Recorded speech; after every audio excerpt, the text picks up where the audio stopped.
So nice, die new square hitboxes on the fish. Makes him so much easier to track. Welcome everybody to the stream. It is not a QR code. I don't know what it is. I don't know what it looks like. It just looks like some random squares on the water, like fish peasants maybe, to set up fish farms. It is what we ended the last stream with. Making some weird squares on the water. Some open, some filled in. It all has to do with the grand strategy, which hopefully gets us through this playthrough, meaning we need many of these green circles to be within our base but not reachable for biters, so they can be selected for expansion without biter expansions actually happening. The final details of that will be explained in part 2 of the YouTube series, which is done now. It's available on Patreon finally. It's also the reason why I didn't stream yesterday, because I thought I would stream, but I rendered the video, then there was a small mistake in there. Some effect which was working in the video editor did not get rendered into the video, so then I had to fix that. But during the fixing I switched off a track to aid in the fixing process, but I forgot to switch on that track again, so then the second export also failed because an entire video track was switched off, so I had to do it yet a third time, and that was the end of the evening, basically. Thanks Suicidal Sheep for the 12-month subscription onto the final stretch, not to confuse with Gallop Stretch, which you redeemed right after. Thanks for the 12 months. Actually, you can be proud of me. I even got a short massage for my neck and shoulders instead of the simple Gallop and Stretch, so that should count for something. I should do the hydrate though. My voice is a bit high.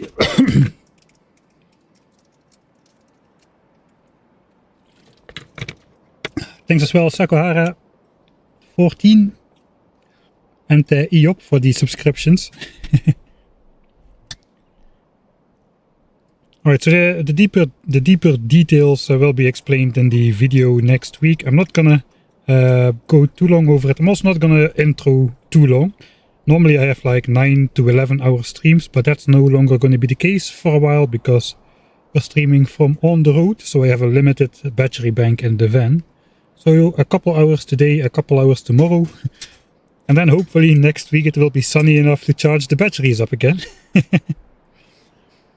Right, so yeah,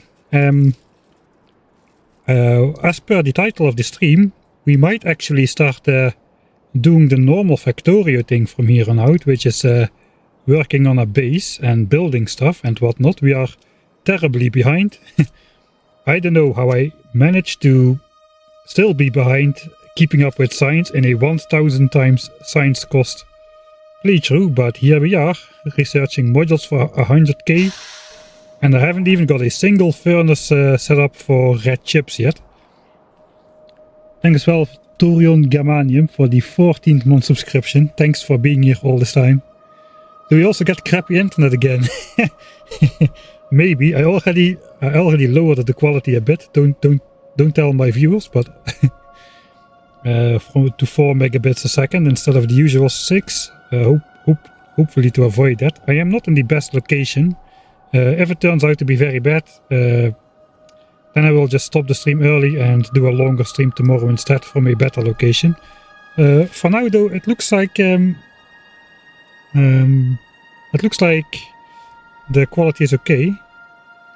You also have to hide from the parking lot police. It is winter now. It is weekend though. It is like peak ski season stuff. But it is winter. I think in winter they don't check so much. The picture looks cropped to me.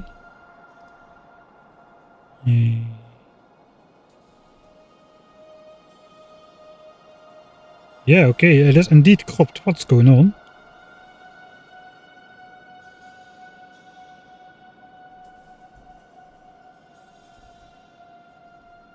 Did I select the wrong resolution on my...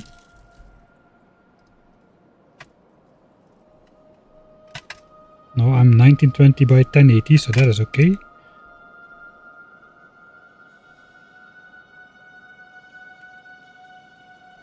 Minimap and things on the right are hidden. Try zooming out a bit, maybe you're automatically zoomed in.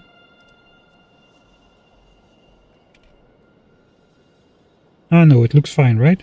Does it look fine? I cannot tell if it looks fine.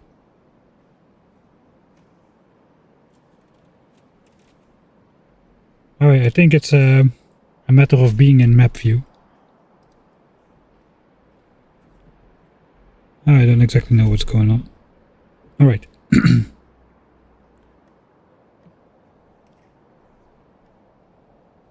Looks like then that's a you problem. Maybe you've accidentally zoomed in. Some video players let you zoom in to automatically match the aspect ratio of your phone and just hide everything important in the corners and the top and bottom line.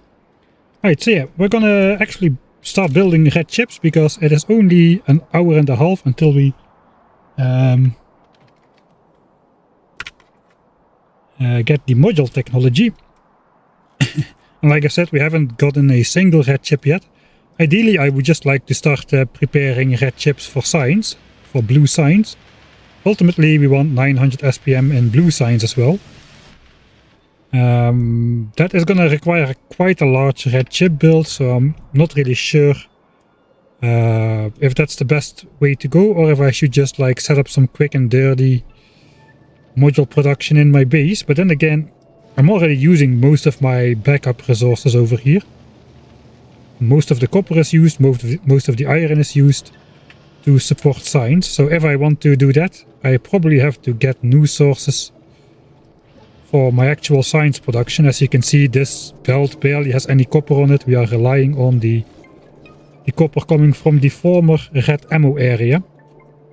And also a lot of the iron is being used to supplement red signs over here. So I think we're just going to set up a proper red chip area. We'll probably finish module technology before we can actually use it. That is okay. There is two behemoths of technologies coming up after this. After we unlock the modules, efficiency and productivity module, we've got, first of all, quality module. That is 500,000 science packs. That is like more than anything else so far. Like red chips was 200k, plastics is 200k. I think this will take like 9 hours or so. 9 to 10 hours. We do like 50k signs an hour with 900 SPM, 54k an hour if we are at maximum signs rate. And then mining productivity is 250k, but currently this is a 30-second technology, but mining productivity is 60 seconds, which means we only have half the labs we need. So this is also a 9-hour technology, unless we double the lab area, which we might as well do. Later on, a lot of the technologies are going to be 60-second, so we probably want to double the sign setup anyway. This still will give us only 900 SPM though, so perhaps I should not have done the direct feeding, but we went that course now, and we will continue on that course and just hope for the best, I think. Right, so before I load the actual save game, I've been looking around a bit what to use for the red chips, because we need a lot of production. I think we're going to use this giant copper patch over here, which we unlocked, and we got to keep an eye on that we are not going to pollute these biters over here. But all of these nests, they won't absorb pollution forever, but these nests have never absorbed pollution yet. And we're in the behemoth biter era, which means every biter base can absorb up to 1200 pollution points, and every splitter base up to 600 pollution points. And these are like 15 to 25 nest large nests. So those will absorb a lot of pollution until they get saturated, and then they won't absorb pollution ever again. But I think we can maybe start mining this, make the red chips, and hopefully get efficiency modules in there before all of these biter bases saturate with pollution and it starts spreading out much further. We'll see how that goes.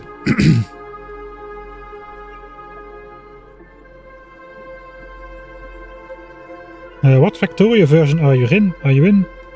Actually, I don't know. I think it's like 2.0.21. I haven't updated since starting the playthrough, like over a month ago.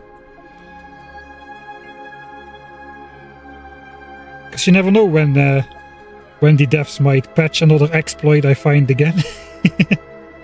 So I just won't update to prevent the risk of that happening. Right, so I think I'm gonna use this one.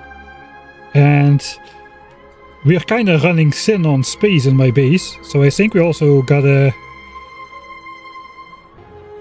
maybe gotta set up some stuff outside of the base as well. I do want the assemblers to be in the base.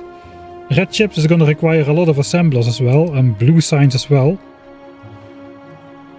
We are already almost full. We've got the red signs area over here, green signs over here. I'm kind of hoping I can fit red chips in this area, red chip production, but we'll have to see.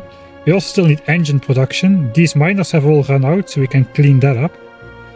I think though the smelting has got to go somewhere else. We need to smelt 20 belts of resources. They can be half the size of this though, because meanwhile we've upgraded to steel furnaces. Just 3, 3, 3 and 3, something like this. But we need 2,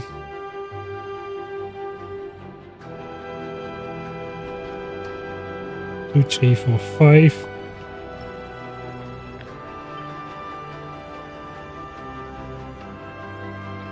Yeah, we need like this amount of smelting just for blue signs, and then we need some oil as well, and then we need like tons and tons of assemblers as well. So I kind of was looking for an area like outside the base. Like all the pollution is here anyway, we might as well utilize this giant patch of land up here with lots of pristine forests to absorb some pollution as well. So we just gotta find an area that this is actually a good iron patch for red chips as well. We can take this iron, it won't generate any more red chunks, we can belt it down through here.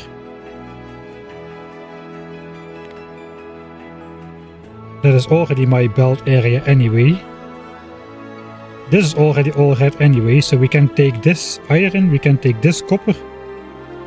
And then we might be able to smelt that here.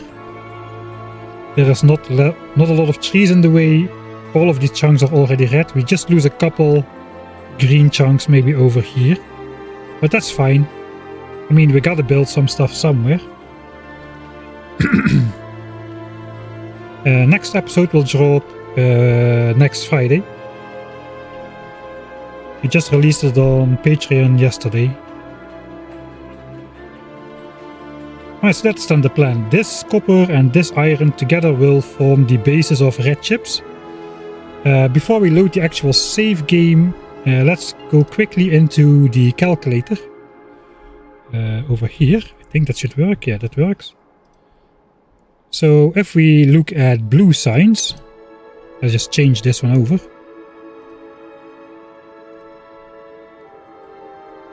For 1 belt of blue signs, we're gonna need 1.5 belt of red chips because it's 3 red chips to 2 blue signs. If we isolate that one and just don't think about the full belt of engines, we need 3 belts of green chips, which means 3 belts of iron. We need 15 belts of copper cable, although some of those go into green chips. So 6 belts of copper cable go into red chips. So yeah, 3 belts of iron with 4.5 belts of copper to make green chips, and then the other 3 belts of copper go directly into red chips through copper cables. Maybe we can start by setting up either a third or 1/6 of that. So if we divide this by 3, we get 450. That's like half a belt of red chips, a full belt of greens.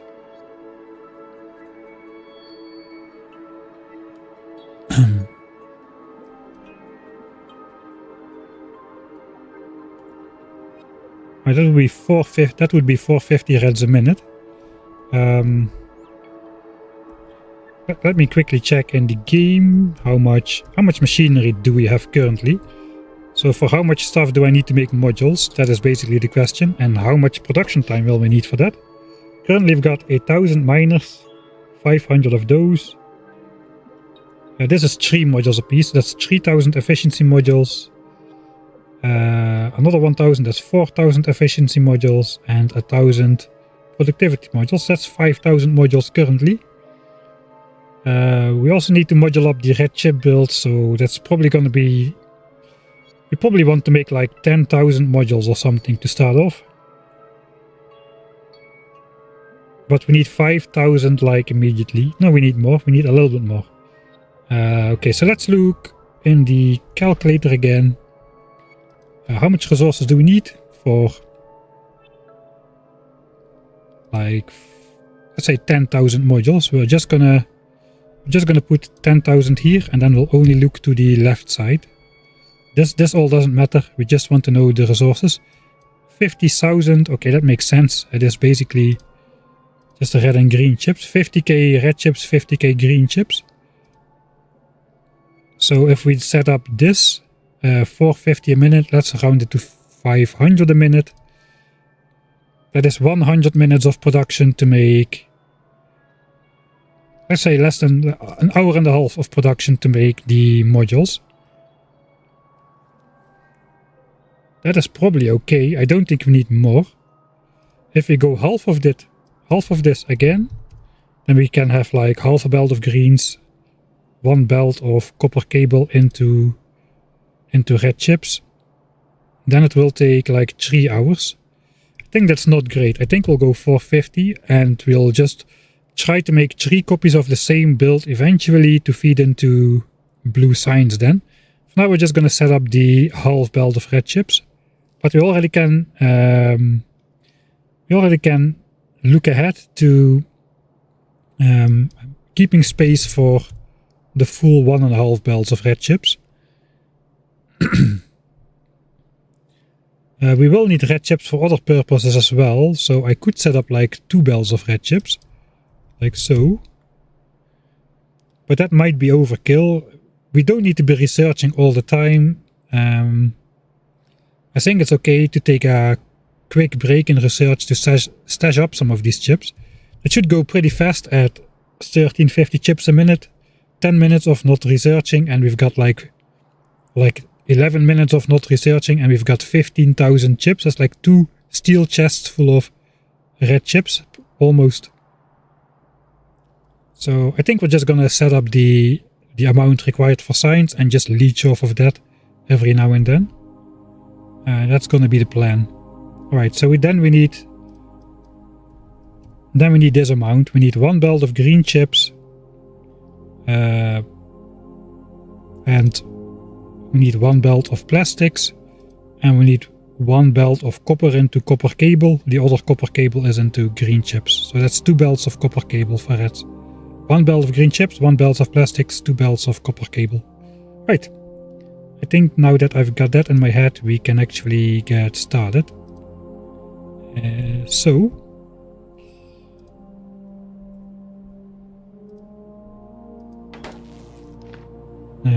Back to the game. I need to get my chat windows back up because the calculator was on top of that. So yeah, target SPM is gonna stay at 900 for a bit. Looks like we already don't really have the full 900 SPM anymore. What is going on? Let's analyze that as well. And do we care about it? Probably not. Probably I'm gonna ignore the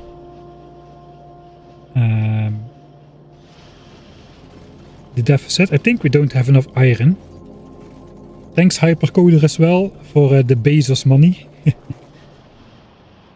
Redirecting Jeff Bezos' money straight out of his wallet. Yeah, looks like we got an iron problem. What is the iron problem then? We can switch off the circles again.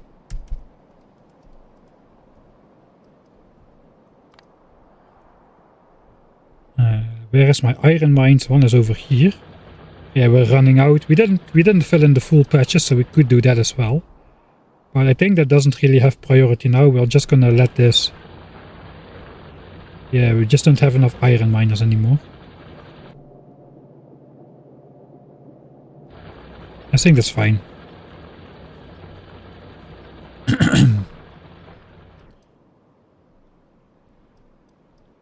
Science pack produced in assemblers and science packs consumed in the labs is going to be the same. After productivity modules though, that's going to be the same still, but the amount of beakers we progress towards the next stack is going to be different. It's It's also like now these numbers like they are the same. We've got 46k research progress for 46k science packs. But after productivity module, this is going to go up, but this and this is going to stay the same. So we get more science out of the same science packs basically after productivity modules and whatnot. I don't know how science. I think science per minute is calculated according to this number now in 2.0, but it will be a while before we go to that.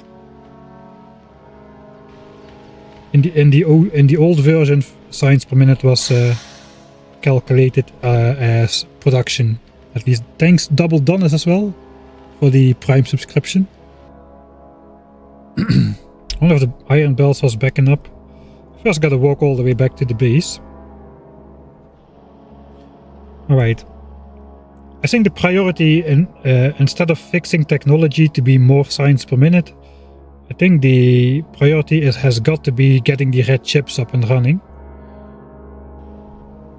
We got the green chips already. I think I'm not gonna set up an actual module production area.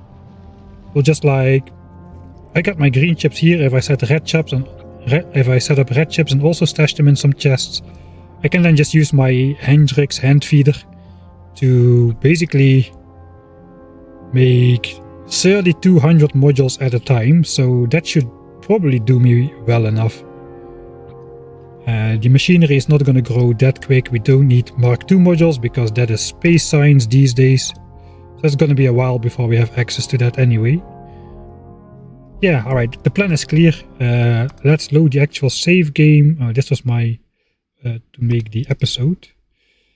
Here we are, 112 hours in. We just did the last of the things which we needed to do before actually starting to build a base, I suppose. Which is building these landfill chunks on the water, nice chunk aligned things. And one of the expansion chunks actually was blinking, I remember. So it's working. The chunk is blinking. This chunk is selected for expansion, but the biters cannot get to here. There is no land bridge. That was the whole point of this area. So good to see that it's actually working. Love your video, saw the stream for the first time. Alright. You already missed all the grindy parts then. Should I just keep this bridge? I'm a little bit worried that and I know the biters cannot walk across here, but if they sing they can. I'm not really sure what to do here. I think I'll just cut out the beginning of the bridge and leave a chest here with the landfill. Probably inside my wall.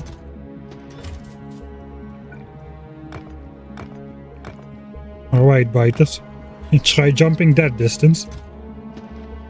I suppose we can leave the blueprint in here as well. Right, we don't have anything else.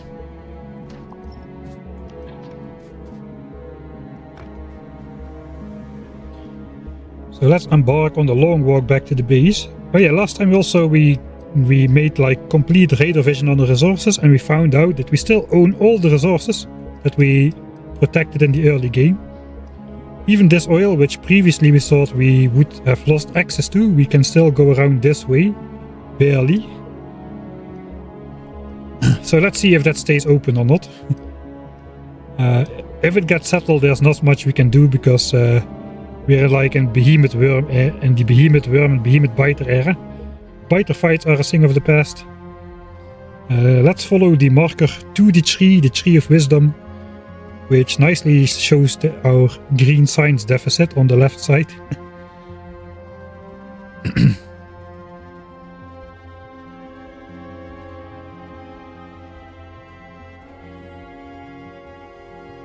The Hendrix hand feeder is hands down the best in the field. Oh yeah, I forgot I kept the medium Johnnies around. Whoops. Just beeline to artillery. That's what we're doing. The first beeline consists of getting off the planet. I don't even have stuff like tool belt. I don't even have fast inserters, man. That's how hard I'm beelining here. But the first beeline consists of mining up 100 million iron and 50 million copper just to get the bare resources to tech my way off of the planet. That is step 1. Step 2 is going to be Vulcanus, and I haven't looked further into that just yet, so I'm just going to assume that solves all my problems and just smash out my teeth on that problem when we get there. Will you use quality modules to make quality, productivity and efficiency modules? I might make some quality efficiency modules because just the uncommon efficiency modules have minus 39% pollution, I think, or energy cost, which is equal to pollution, which basically means we can get to the minimum on the assemblers and the pump jacks, which have only 2 slots as well.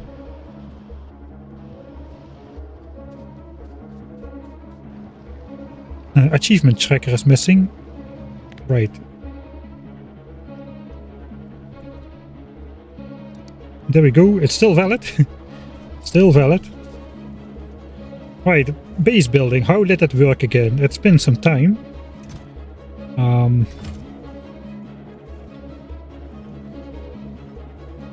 Right. Normally you start with miners, then you make furnaces, and then you make stuff, right? It's been such a long time. Look at all these barrels. Let's just get rid of the exclamation marks. What we got here? Chemical plants, alright. Red chips are already possible. So I suppose we will first start off with building miners and furnaces. I know how this game works, I think. Right, I think we first gotta mass produce some stuff. Looks like I'm out of miners. I got 59 left. I'm out of furnaces as well. If we take a quick look to here, we can see we will need 2.5 belts of copper and 1 belt of iron. So that's 3.5 belts of resources times 3. So that's like, let's say 12 belts of resources. So we need to prepare at least 12 belts of 12 belts of resources worth of miners and furnaces. So I think we're just gonna need to let's make like 400 or so furnaces. And probably even more miners. We need 30 miners for a full belt, but we're gonna probably just fill in the patches. So we'll need a couple extra.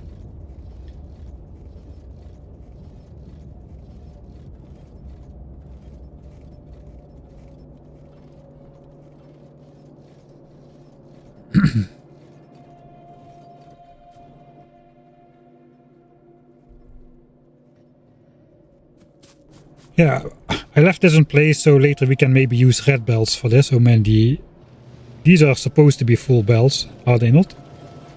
I think they are. Yeah. Alright, let's mass produce some stuff. We've got some chips here, we've got gears, and we've got iron. That's all we need basically. For furnaces we need bricks and steel. I can just make I can make 800 furnaces really.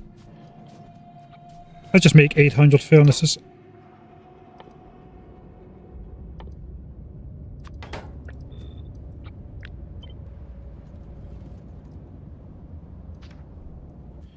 There's a full inventory of bricks, which should be available over here. There we go. And then 60 steel per assembler, which sucks.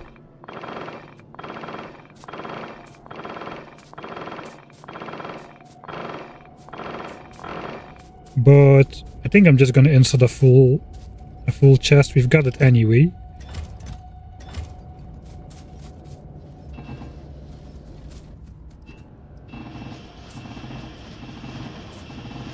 Everything is aligned to my inventory size, man.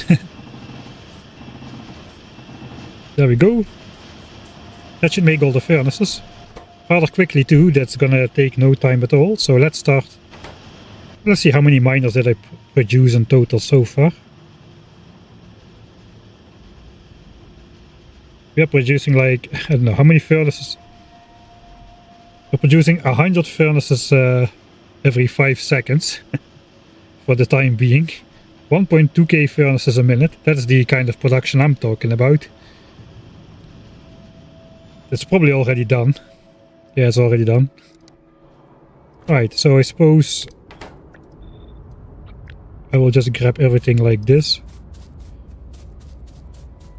And we have the surplus steel back in our inventory.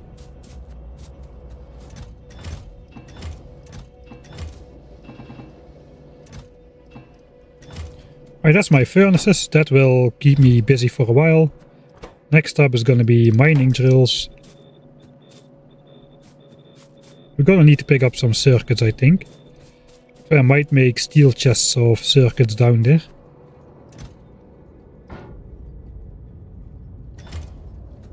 Yeah, you know what? Yeah, probably I should. The modules are gonna require a lot of circuits, so we're gonna do that.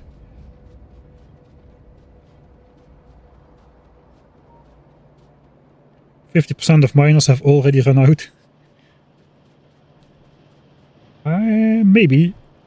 No, I don't think it's quite that severe just yet. Okay, we won't need to deal with the Johnnies just yet. I think we already have our 7,000 solar panels. No, not quite yet. Why are we not having those? Because, yeah, most of the copper is flowing towards science, so we're barely producing circuits, we're barely producing anything. We might just sneak an extra belt of copper off this to go back to the home base.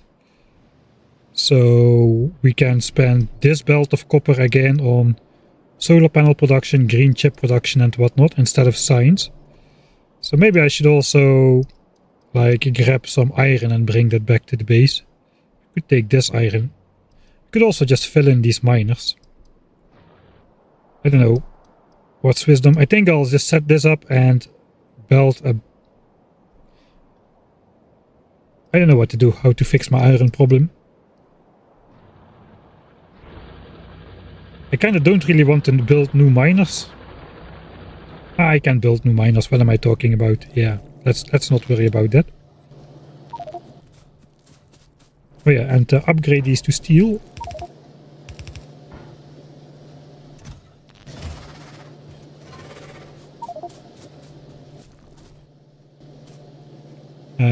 Do we have circle conditions on here? No. Let's make it like this, because that way it only fills up partially. Like 2 chests will be a full inventory for my hand feeding addiction. What inspired you to set such an ambitious goal in Factorio? I watched Scuvy Boys run of 1000 times science cost and I kinda got gripped by it. I did open with a 100 times science cost in the olden days before technology automation was excluded from the multiplier. But I never really did anything with it. But now, with the new tech part already getting off the planet, it just with this achievement, it just seemed like an interesting combination of challenges. Remains to be seen if it's possible or not. So what do we need for this? How many miners did I produce? That is what I was really trying to find. Mining drill. 1.2k. Let's also make 800 of those then. Should be easy enough. Wait, I need a full inventory. So I need to get rid of my other stuff.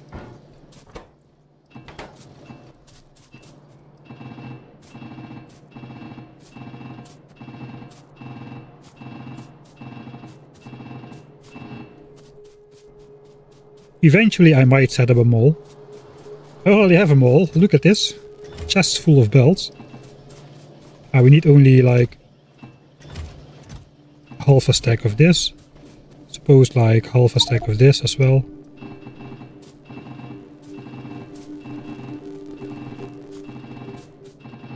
And actually that might be all the miners we need. Because of course we're gonna go for quality miners in the future, which means these non-quality miners will be retired, as I cannot recycle them. So yeah, I should not produce another batch, I don't think. Right, the miners will be done probably even faster than the furnaces.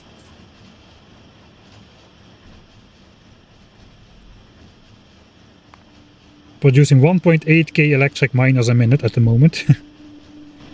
There's 2 belts full of electric miners, but yeah, whoever puts electric miners on a belt, right?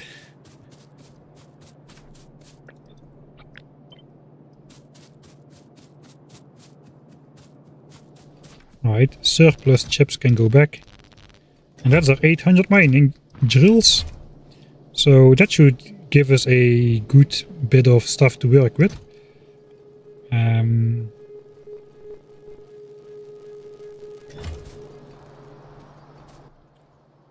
We're gonna need some inserters as well. I think I'll just make them. I can just grab them from Science, but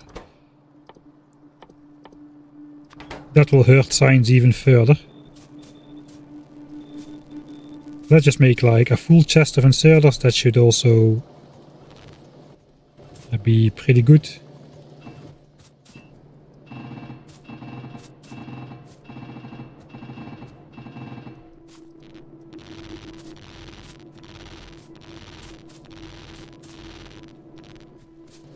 And then there's another 4800 gears.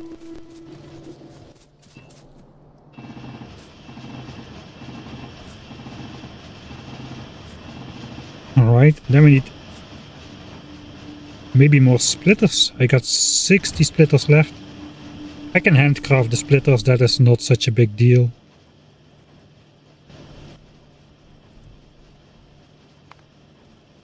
We made only 200 so far.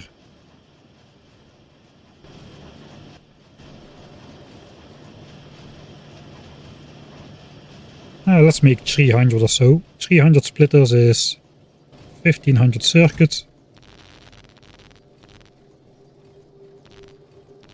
Alright. 1500 iron plates. And a bunch of transport belts. 300 splitters, it's a go. What about underground belts? We still have some, but that's probably not going to be enough with all the trees. Let's make a bunch of those as well. We can grab the first batch of inserters here. Oh, that's going to be 2 chests of inserters, alright. Well, we'll need those anyway at some point.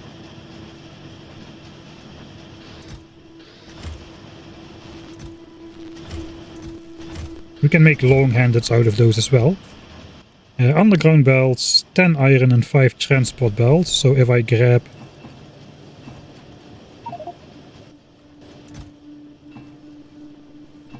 let's say 4k iron. With this. That should make transport belts. I think I'll make those in here. Since we're already handcrafting splitters.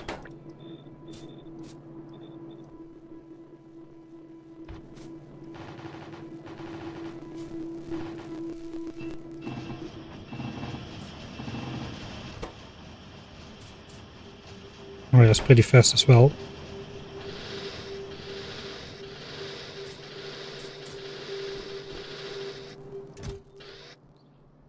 Alright, maybe we'll make all of these into long-handeds then.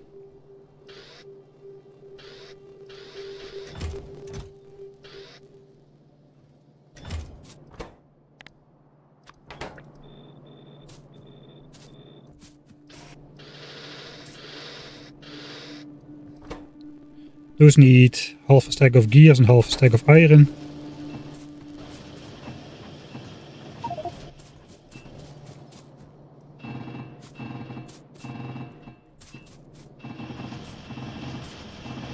And then we need to throw more iron in these.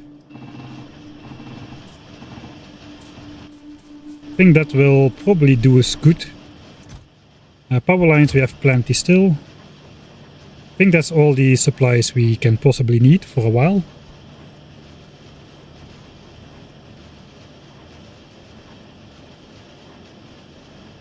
How many millions of science packs still? Rocket silo, pretty much the same, I think. Look at all science packs consumed. We are down from like... It is almost 8 million science packs of red and green to get to the rocket silo. And then 4 million blue. And we don't have any blue just yet. So we're still not very far. We already like... We have eaten up like millions and millions of resources. But we are not quite that far yet on the way to the rocket. Not at all.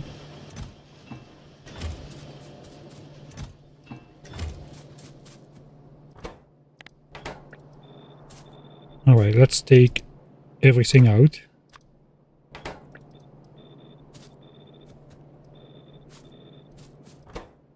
These are done as well. There's still not that many undergrounds. I might make a couple more still. That can go in there. Yeah, let's just do another batch. Maybe we can handcraft them this time.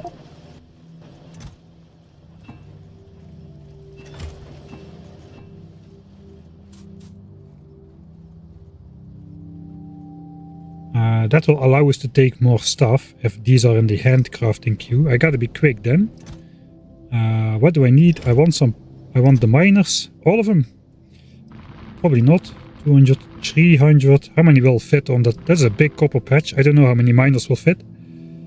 400 is also an iron patch. Let's take 500 miners. That ought to be enough. That ought to be enough for like 15 belts of resources or so. Ish. Yeah, that should be enough. We'll stick furnaces. We need to smelt. We might already set up the full smelting. That's 7.5 belts of copper. 2, 4, 6, 8, 10, 12. Yeah, that should be approximately what we need. For the rest, I don't really want to take much. I don't think we need anything else really. So let's just carry some power lines. Underground we are crafting. Splitters we are crafting. So we'll just fill up the rest with belts. We need chests though. Chests, we always need to take some chests. It is good to have those. Do we have grenades? Should have grenades somewhere.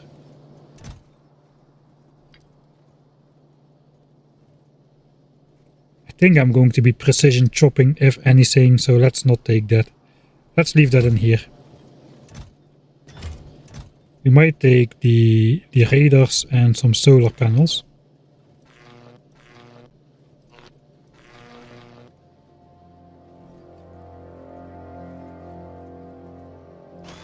I'm gonna mess something up, so let's also bring the repair packs. And then the rest is just gonna be belts. There we go. Now the crafting will stop as soon as this slot fills up. I can leave these here. And grab some more. Alright, then we're ready to go. 418.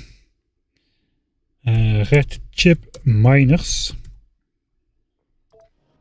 While we're here, let's copy some of this design. I think this is a decent design.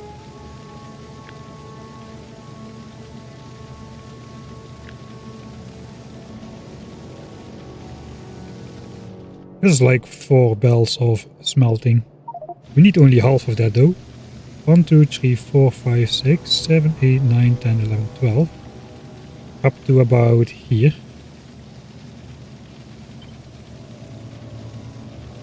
Alright, so this is like our unit that's now in my queue. No, maybe I should just quickly make a blueprint off of that. We'll put it here for now. Just forgot the inserters. I don't need inserters right now. It is just the mining. Yeah, I do need inserters. For the furnace area. Okay, I guess we cannot carry everything in one trip anyway. So Let's just go out. Let's quickly check pollution. Pollution seems still very good. The nearest bases are still pretty far away.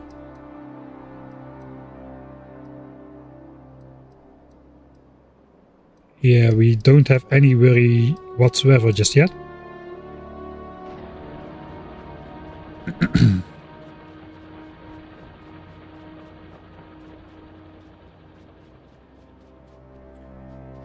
Yeah, we want the quality for the mining drills, indeed.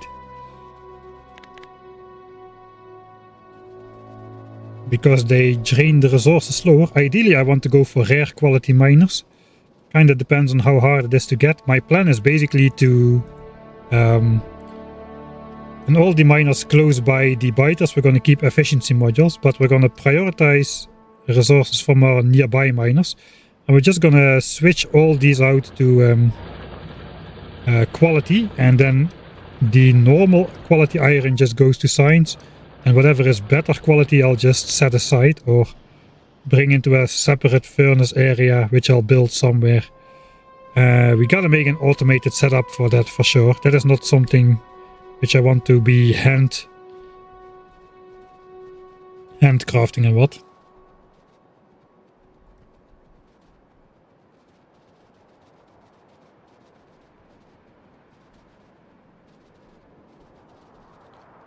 %14% of the way to rocket silo, right? That is not a lot of percent after 113 hours, but yeah, most of those hours we were not making any technological progress, at least. Some would say we're not making any progress at all.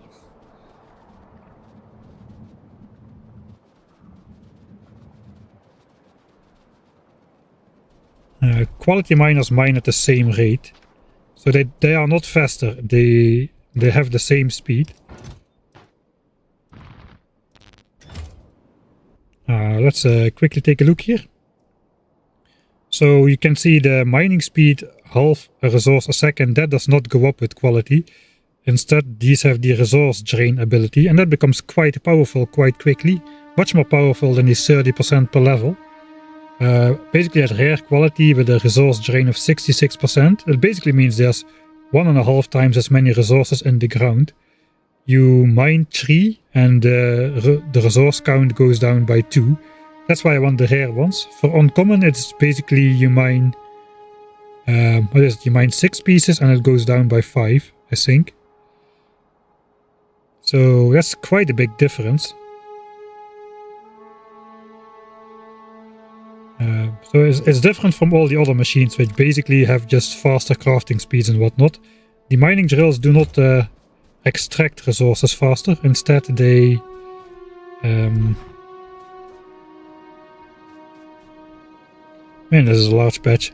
Instead, I should have brought my grenades. There's a lot of trees here. I think we're just gonna mark everything for deconstruction a bit. And I think I have a mining blueprint in here, which I can just roughly fit on the middle.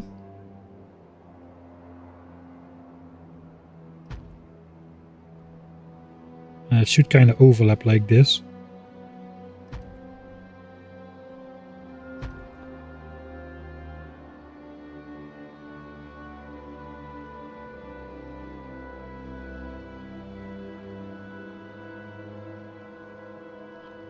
Yeah, I suppose that's how we'll do it.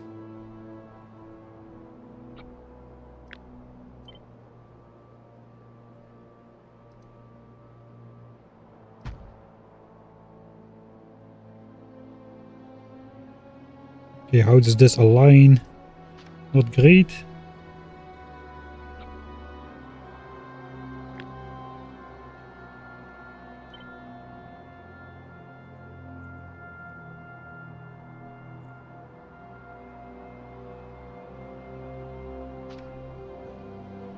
Something's off.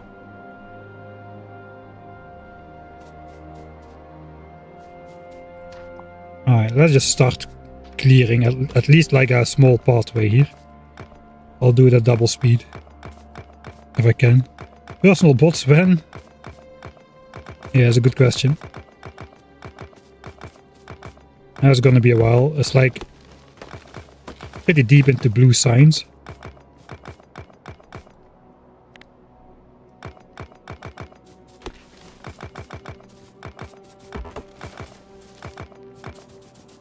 Alright.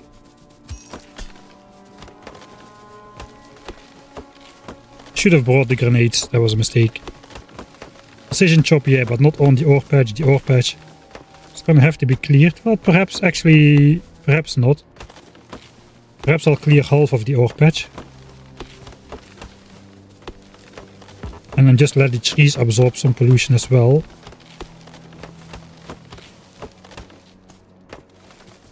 Okay, maybe stop then. Yeah, this is like the rich center, I suppose.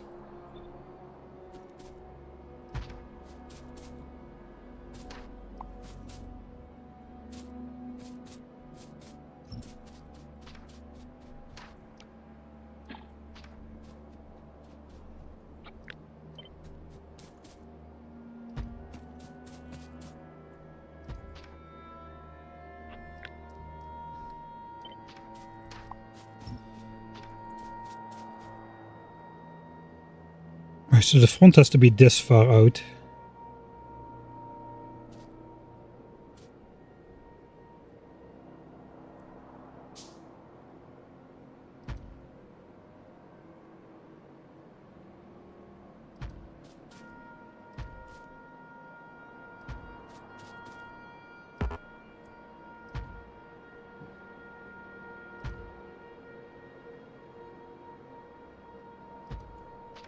Okay, that lines up. How about at the top? That lines up as well. Alright, then this is the configuration we'll use. Let's wall it up to the miners again.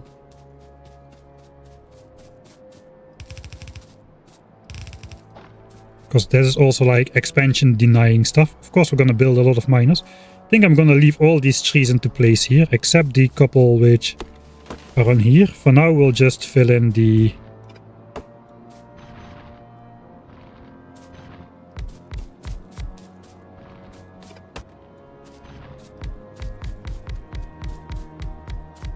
Okay, that is all of that. So we'll unmark that for deconstruction.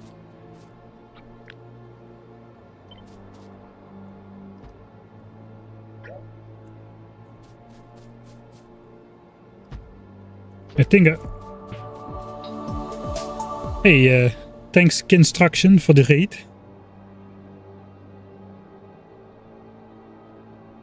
We are playing 1000 times science cost multiplier with while getting the keeping your hands clean achievement, which means we can only get we can only kill biter bases once we get artillery, which we unlock on Vulcanus. So we are doing the weirdest of things to keep the biters out of the base, including like building artificial expansion chunks on the lake where the biters cannot actually expand into, and I've got something similar in my base with green chunks that are very scarily blinking, but expansions will never show up.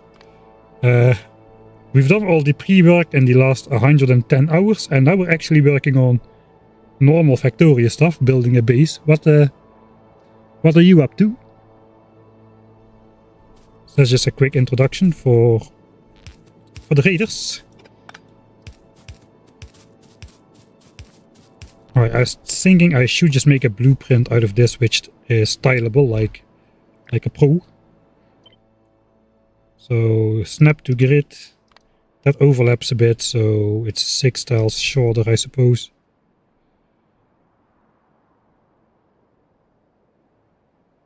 And a relative. And now I can probably drag this just over this. Yeah, okay, we can.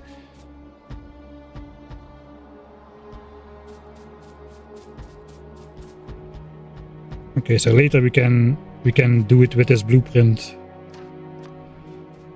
I'm about 300 hours into my first Factorio playthrough. That's a decent first playthrough, man. I guess it's a Space Age then.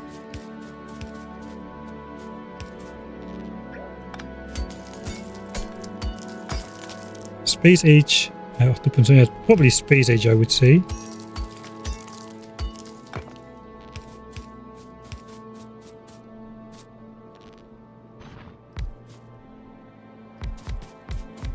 Yeah, space age about to hit the win condition, which is about 20 more hours. Alright. Nice.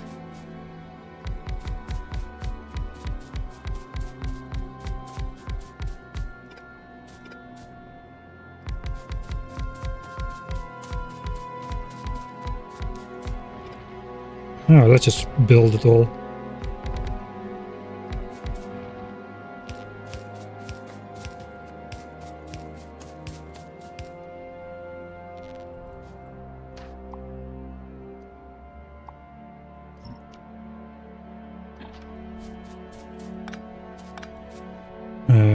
Do I have a power network coming up here? Yeah, my power network is actually here.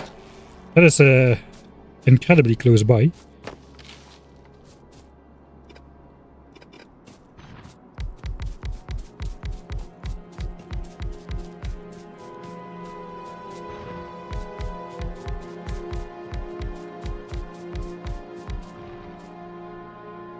One, two, three. I think I'll just build 4 belts for now, and we can come back later. I don't think we can pollute much more than 4 belts anyway, despite the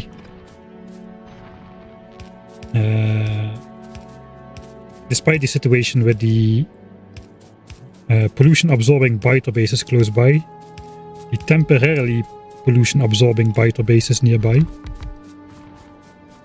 I'm more of a Satisfactory player. I have 2k hours in it. I almost don't dare to admit this, but I have never even played Satisfactory.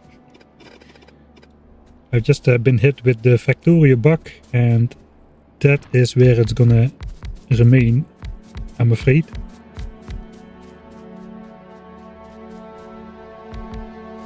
Well, actually, let's just build it out. We need 5 belts of... I need 2.5 belts of copper. Yeah, I should focus on getting the first red chips up, man, instead of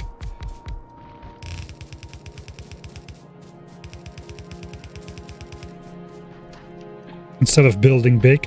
I can design big. I can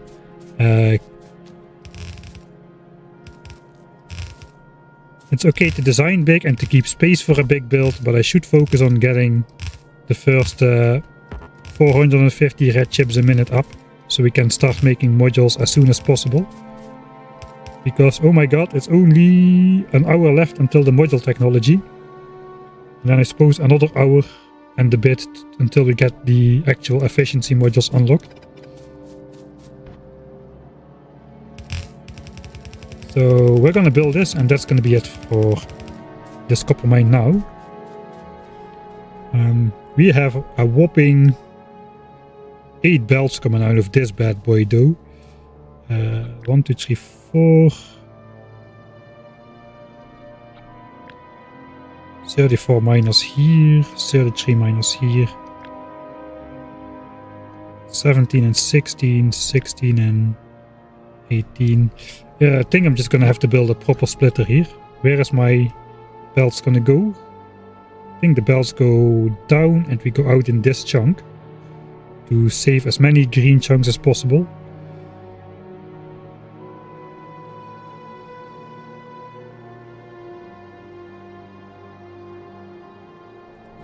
Satisfactory first person shooter Factorio. I saw some videos of it. It doesn't really have the same draw on it on me as it does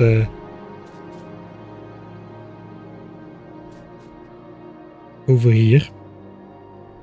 I don't have my balancer book close by, so we're just gonna everything is a 4x4 balancer basically, because we know how to build that one.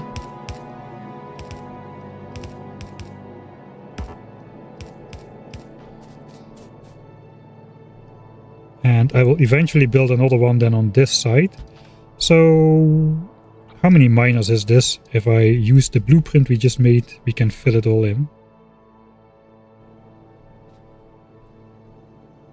It is pretty much filled in. How many miners do we have? 210. That's 7 belts of resources at the start. I think we can get 6 belts of resources out of here for quite a while.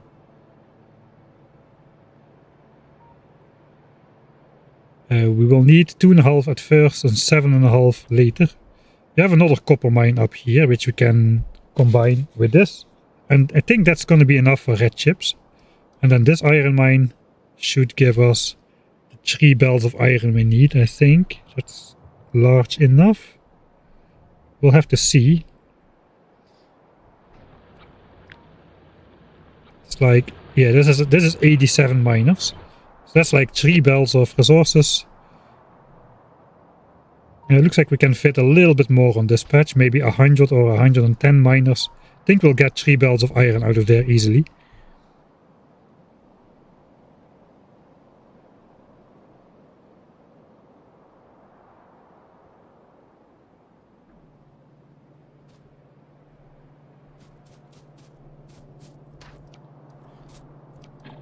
Alright, so for now eventually this one will go in here and then these will go in here. For now I'll just hook it up temporarily as I should. Temporary is good. And I suppose these are like weaker lanes, we can combine those for now. And later we can actually build out this properly. I think for this one I'm gonna do one of those side balancer things. That's gonna be good. There's gonna be up to 4 belts of resource coming out of here. Right now I'm only interested in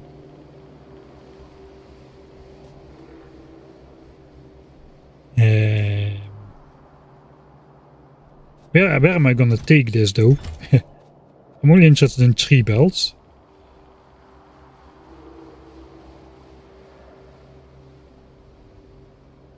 I think we first gotta really determine where the smelter is gonna go. Thanks Haphest for the 5th month subscription as well. And Windtalkers. Good day all. Good day to you too. Thanks for the 10 months.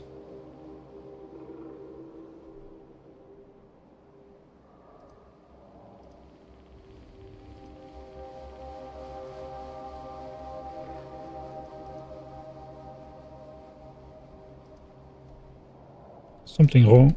Something weird is happening with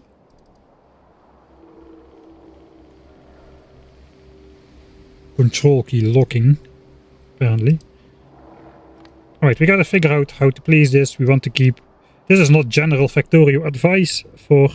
especially for the raiders, but in this case we want to keep as many of these expansion chunks green, so the biters think they can expand into there. We've manipulated mechanics a bit so that they actually cannot. Which is why we want to preserve them. Normally you don't want biters expanding into your base, so disregard the rest of what I'm saying. So I think we can build our furnace area over here. I do have this area over here. It does appear to fit in a chunk. So that means we can actually save a bit more space than I thought. If we build it in this horizontal line, because here we've got a cliff, we cannot build it in here.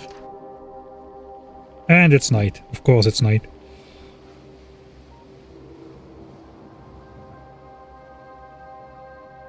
I think I just want this to go to the very end. I can like nest it into here.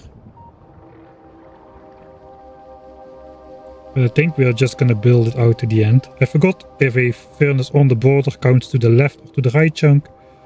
So we're just gonna...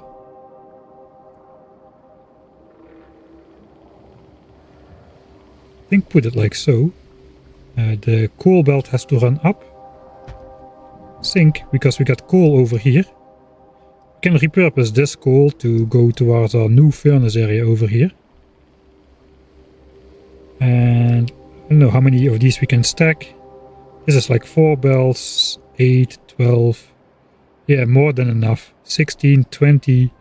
We can stack belts infinitely up to the water point over here.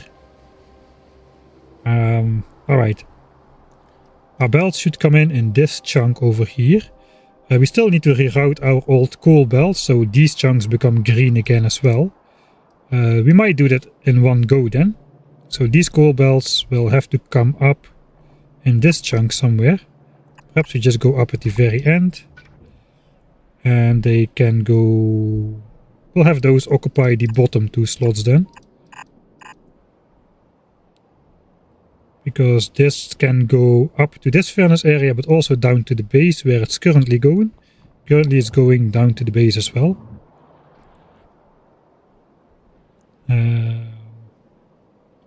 1.1 million still.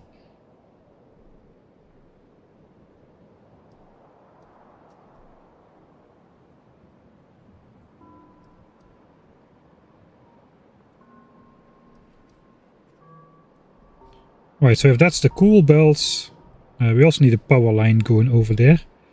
Power should eventually go like this as well. All this power should go away. These radars should go away and be replaced with solar powered radars now. So we're gonna just pretend everything is gonna be in the top chunk. How many miners are still here? Over here. 42 minus 2, 4, 6, 8, 10, 11. That's 30 miners. That's like one belt of coal, basically. So we only need to bring out one belt realistically. Two belts no longer exist from here.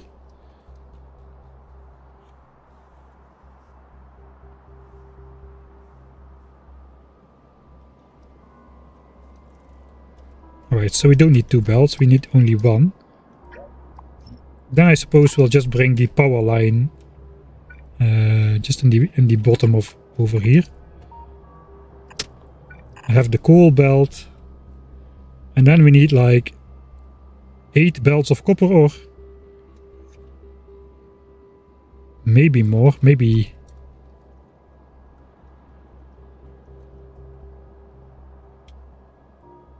Well, we need 7.5 belts eventually. Let's just assume 8 belts is a lot. I don't think we can extract more than 8 belts from these two anyway. Where is other copper? I don't think we have more copper. We have some copper here still though. But then again, this is a small patch. We also got a giant patch over here, which we probably want to mine at some point. Surprisingly, we could take that.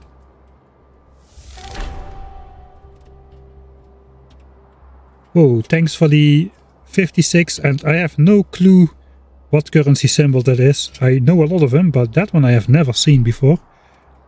Thanks for the 56 somethings. DS Gamer 1235. Rupees, alright.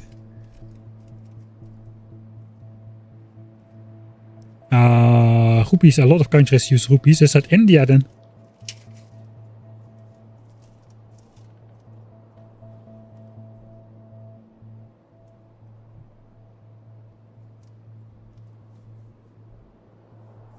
Alright, construction, maybe you're out already, I didn't see it, but if you still see it, good night as well.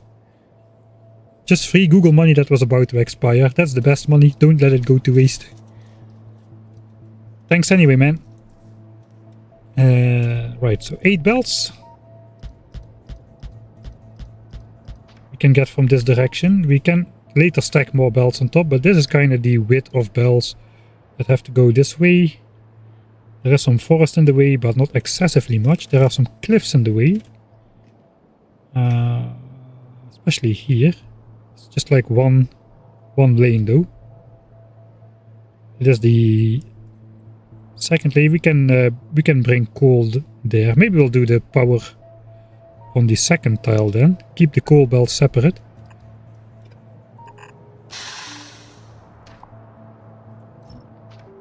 Hey Draco Falconi, thanks for the third month as well. And for all the time on Patreon as well. Can't wait for artillery to clear up those walled up nests. I think if I'm gonna say that we're gonna keep the nests around indefinitely, we're gonna have a... how is it called again?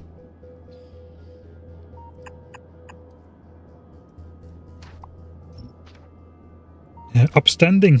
Uprising. That's not the right word, but it's something close to it. Yeah, let's keep the coal separate then. The coal can just go over the cliff here. And down again. And the copper belts can just go here. We can probably like do extra undergrounds to bridge the power over. 8 belts of copper here. 4, 5, 6, 7, 8.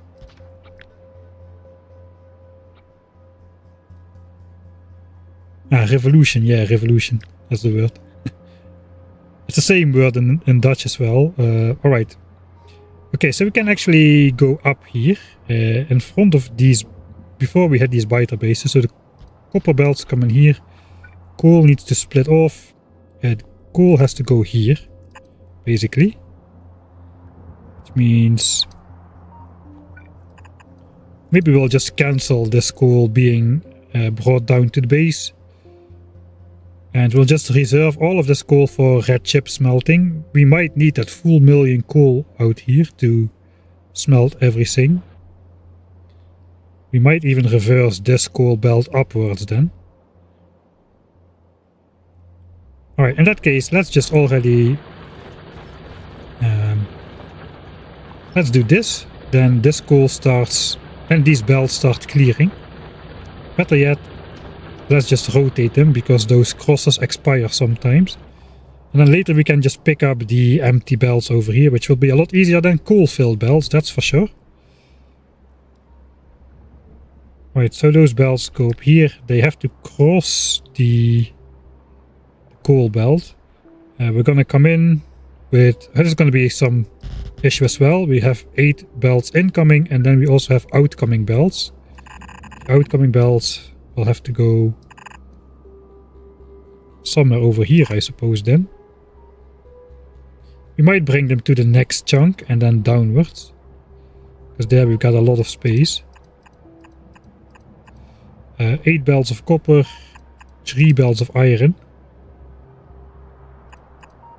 Maybe 4 belts of iron and 10 belts of copper if we decide to do overproduce red chips here. That fits next to this base, kind of. We got some cliff problems here and there. We got some problems here as well. It's going to be hard to bring this amount of belts through here. We'll have to go around that nest.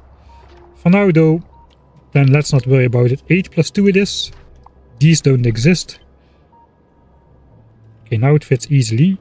It also fits through this base. Yeah, we can move that one belt over to the right a bit. But that exactly fits. It's a sign. It's a sign we not need to overproduce chips here. It exactly not quite fits through this iron patch. We can move that as well then.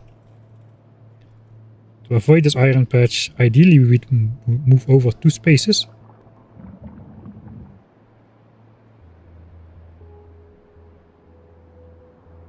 We need that 2 spaces leeway anyway.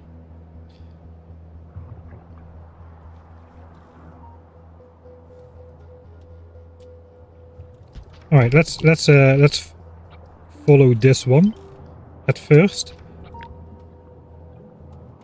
We can then always later add 2 more belts if we really want to, but I think it's gonna be not plausible. This can then go down here.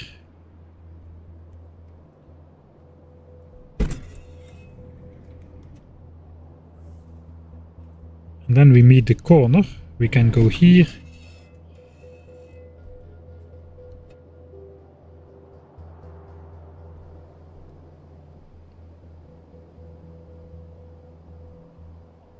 And we've got plenty of space to go down, maybe in this chunk.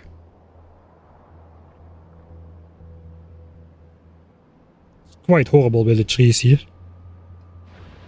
Alright, and then it arrives into the base. This copper mine will probably have run out by then, so we can get rid of this completely.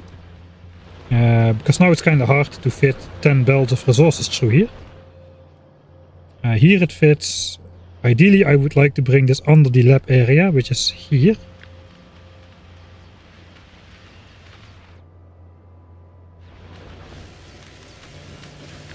See how much space I would need if I duplicate this.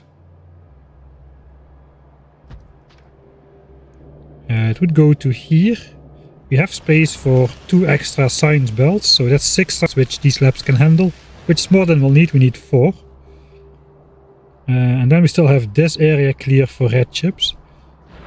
So yeah, we can bring those belts down here. That exactly will work out. Feed it into red chips. Hopefully build red chips in this area. That's gonna be the goal.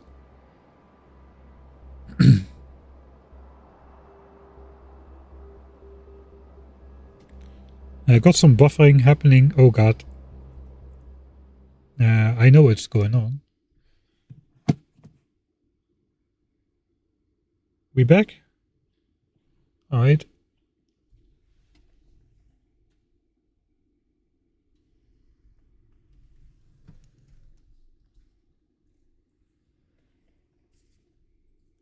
Just give me 1 second. Ah, okay, no, it's still there. Alright.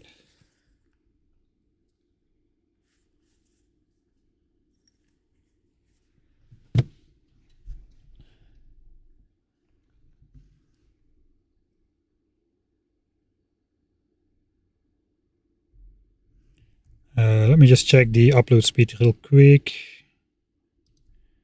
Okay, we're back to the 4 megabits a second. Stream quality is good. No dropped frames. Alright. It's a bit tricky. We're streaming off a hotspot here, so you never know what might happen. Let's hydrate now.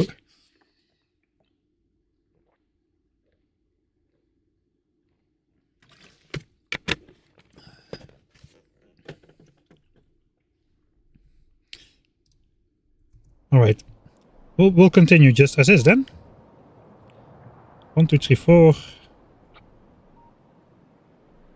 We're gonna need 12 smelteries then. Yeah, we're already deduced that will fit.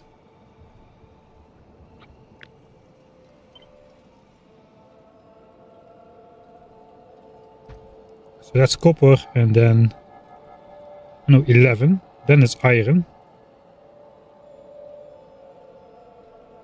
I think we'll just keep stacking them on top.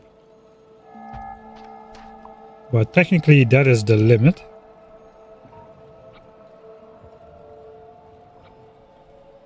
Now I cannot count them anymore. Number of furnaces divided by 2, 22. Okay, it's 11 belts. 3 belts of iron, 7.5 copper. Okay, it's 11 belts, not 10. That was a problem. That is 10 belts.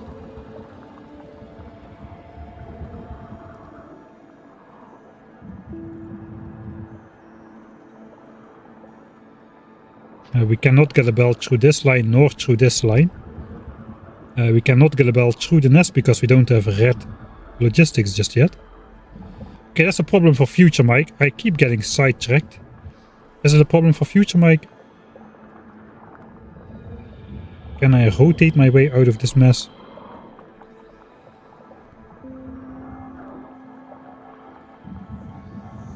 I cannot belt weave without red belts either. Another situation where belt weaving would be useful. We can just reroute it through this area, I suppose. Just one belt goes around the nest and comes back. That's how it's gonna have to be, I suppose.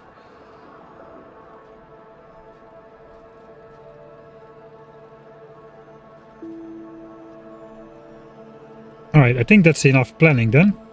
We know where to put the belts.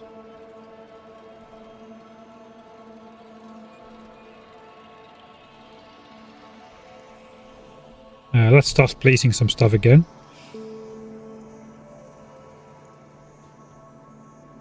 I can just switch on the mine perhaps.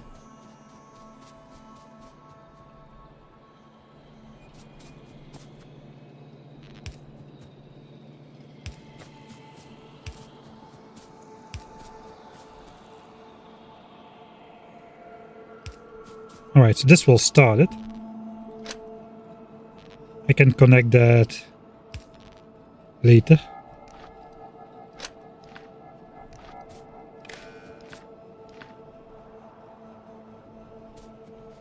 Because I don't want all the copper ore being on this belt just yet. So right now I'm just gonna bring out... I have 140 miners already. I might as well just belt out 5 belts, right? I'm gonna belt out 2.5 belts and that's it. I'm gonna belt out 4 belts because that's the amount of splitters I have. I can make up my mind. I cannot make up my mind. I'm gonna belt out 4 belts. One is gonna go to the base for now.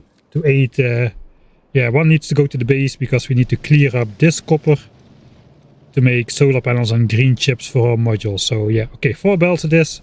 It is a 4x4 splitter. We have to go towards this chunk. Actually, can we go through this mess?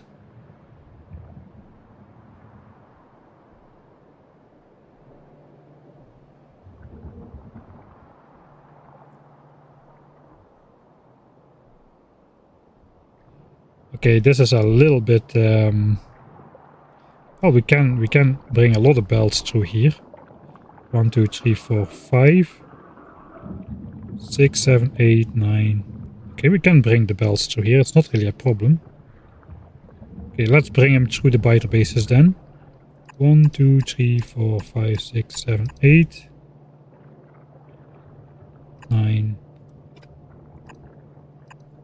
10.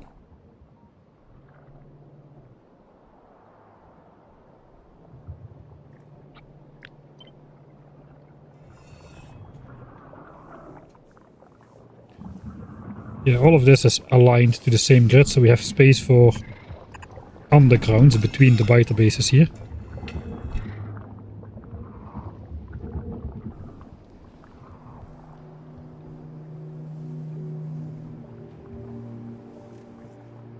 I think we're just gonna turn like from this base over here. So this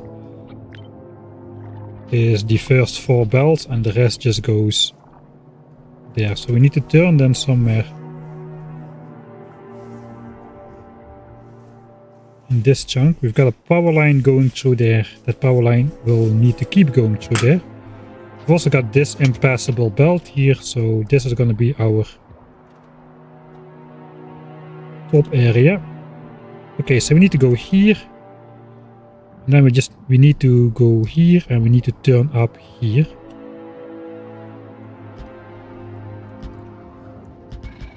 Alright, so basically like that.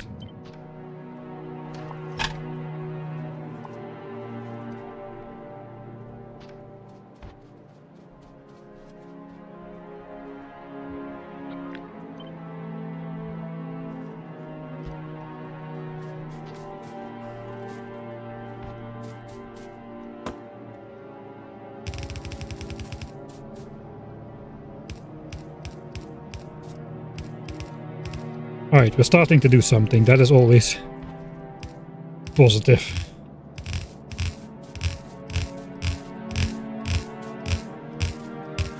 It's a bit tight with my splitters here.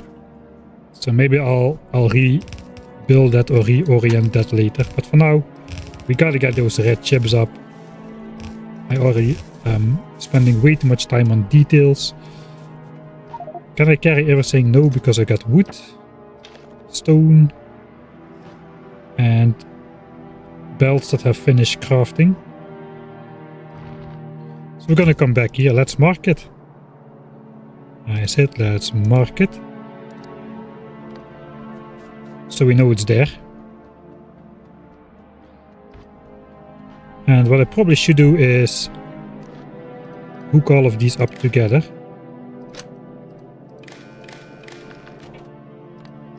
Hold all belts, and then we get these lanes on the belt, and we can see if they are still connected through these trees over here. Alright, we have no space.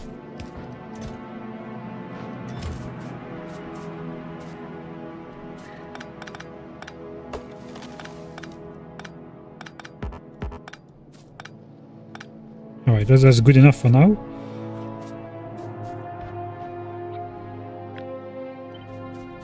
So let's look at it like this and see if underground belts can pass on everything.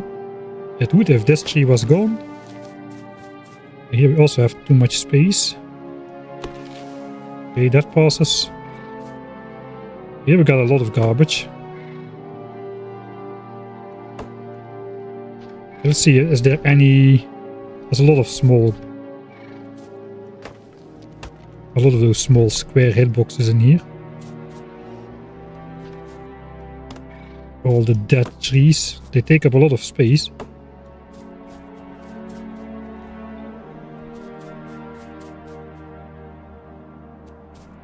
Alright, still lots and lots of trees. That's gotta go.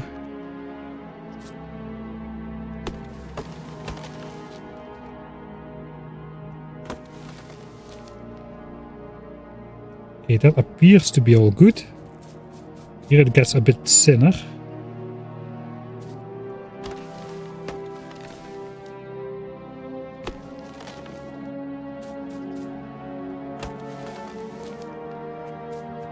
Alright. Here I probably should not be deconstructing stuff with the with this mouse over, because there's pipes behind there. Those I should definitely not deconstruct, because then we will unleash the behemoths. That does not sound like a great idea. Okay, this tree is dead.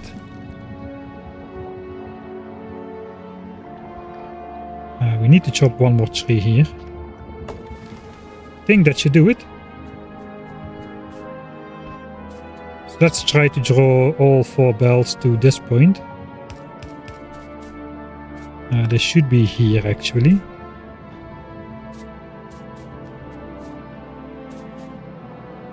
I might have looked on the wrong belt here.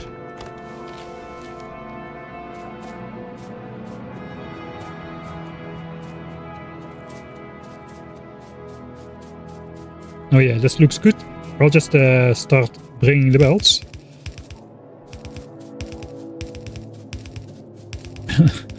An awesome band name. It's already not connected, so I messed up something. Alright.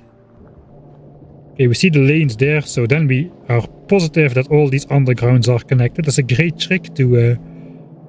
if you for some reason don't want to chop the trees, like I do in my playthrough, you can use the trick to basically know if the belts are connected, because it can be a bit hard to see through all these trees. So far so good. Basically this trick works pretty well in combination with that scanning, copy pasting and belt scanning like I just did, to determine if there are if the hitboxes are not in the way, the hitboxes of the trees. All of this was not possible in Factorio 1.0. Like the smart belt building with the automatic undergrounds, was it already in 1.0 as well? Don't recall. I should not go too far. I think I cannot go too far really.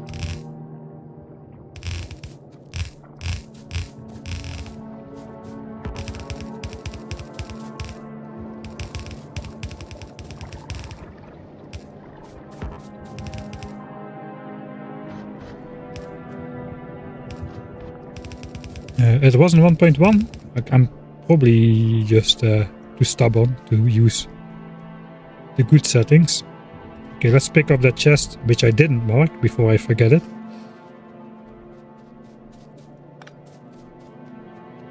Unleash the behemoth.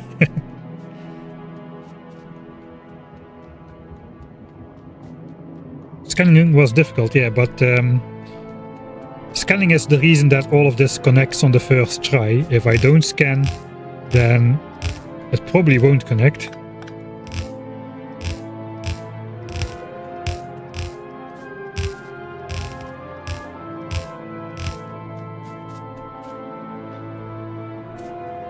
Alright, for instance, this is not such a big forest, but here we've got a too large area.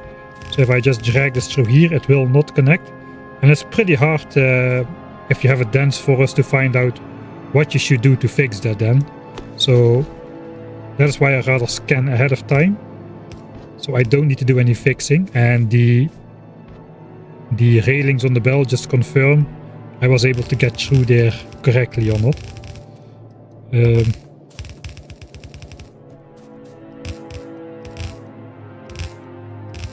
Alright. We are turning over here. And then we're also taking the coal belt with us. This is a horrible section. Got that one. 4, 4, 3, 2 and a bit. Maybe this one can go. This should all be good.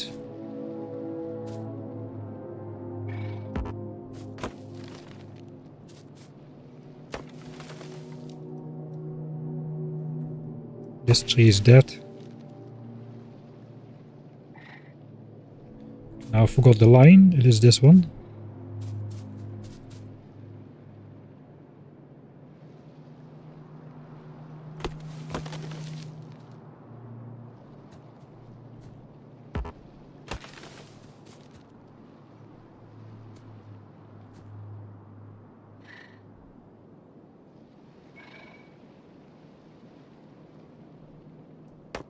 I knew it. It was one of those stumps.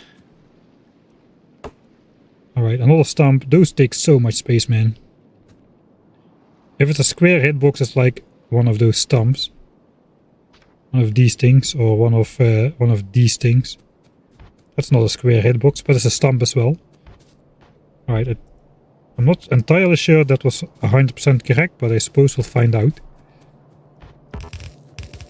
So here, then I just walk and drag without actually letting go of the mouse button. Because, yeah, okay, something was off here. Thanks See Good Gaming for the Prime subscription as well. Another one of those stumps. There's always a stump which is in the way. Okay, now it's connected. The railings are there. This one is not connected either. These trees are already not dead, but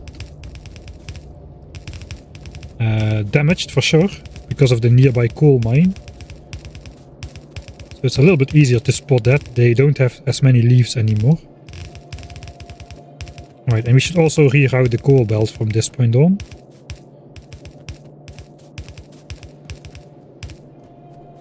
Alright.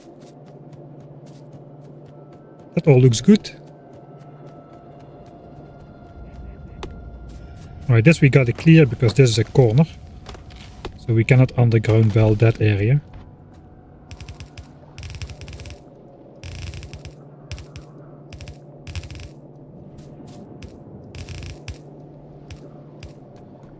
Alright, here we get another tricky situation. Let's just tofu save us here, because if I unleash the behemoths, I don't even have gun turrets on me.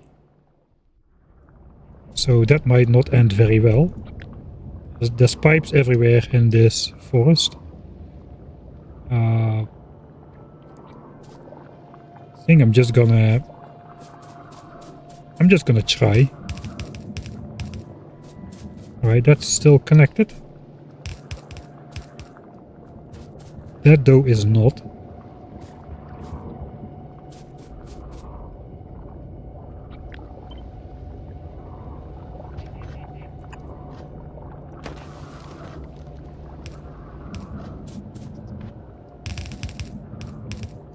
That one is.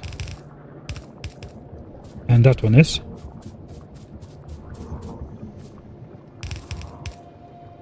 Okay, that made it out. This one made it out. No. That stump shall not have the satisfaction. Gotta be careful to not deconstruct any pipes here.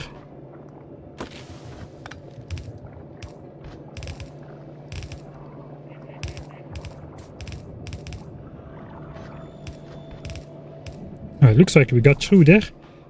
These are coal belts which are gonna disappear. Are they already empty? Not all the way yet, but for some part. This power line is also gonna disappear.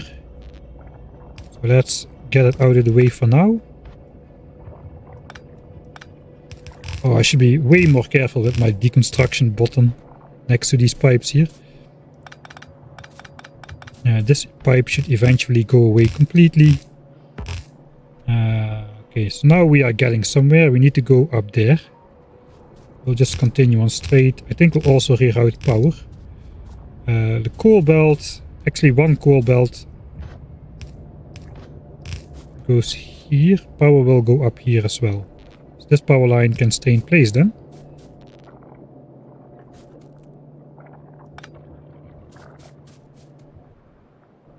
And we'll just go up with the power here as well.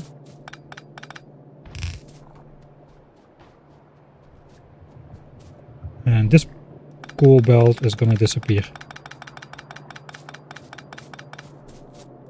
Let's hope I can grab everything. Looks like I can. And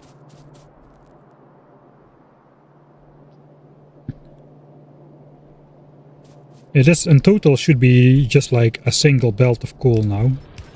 So we can do this and all coal can flow everywhere.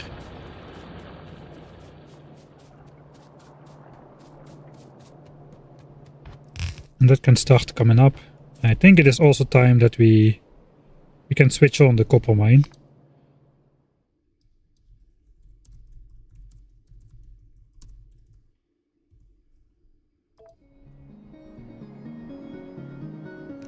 Here we go. And of course I missed to power some of these miners. What else is new?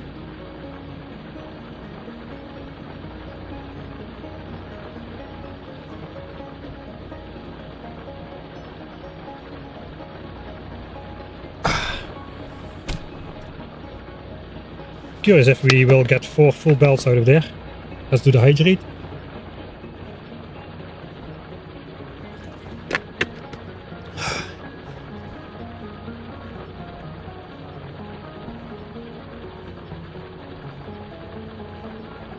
And a bit of stretching without getting up this time. It's a bit hard at the moment to move everything out of the way.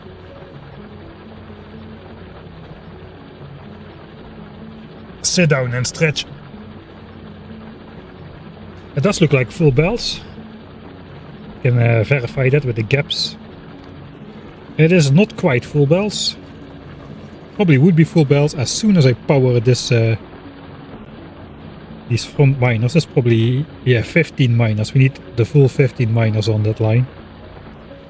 That is slightly annoying, but so be it. Alright, then we just gotta bring it out to the left for the rest. Not much else to say about that.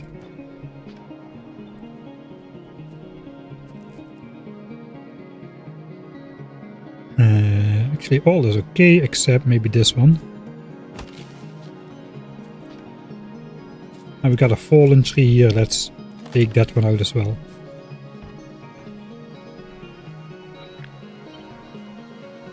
Coal belt can go through as well. Coal goes here and power goes here then. We do still have the separate power network for the radar grid, so I have to skip over that. At some point that's going to be no longer necessary either.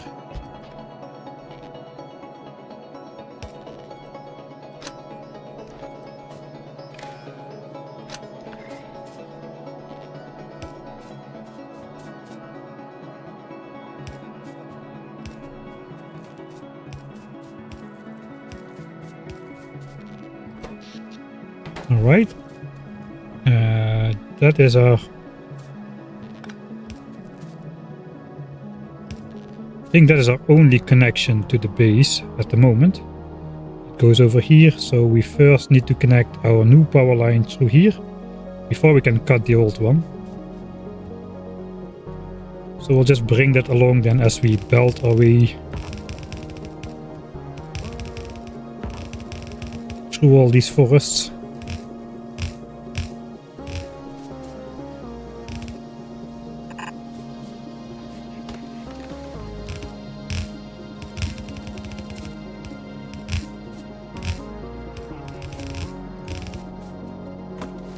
Probably we should take a look at the pollution from the new mine, just to make sure. Okay, that is a little worrisome that it's already that big. There's a lot of forest here. You can see all these nests absorbing pollution. It's gonna take a while to saturate all of those. They're really vacuuming up a lot of it. So we might have some time.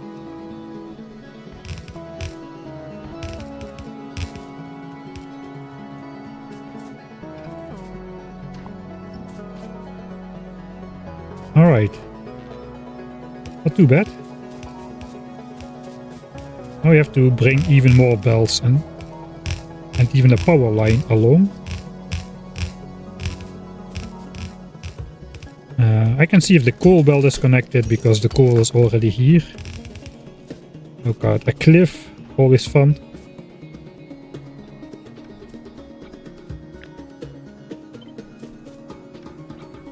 Okay, let's copy a decent section. The copper is already coming as well. That's gotta go. That's gotta go.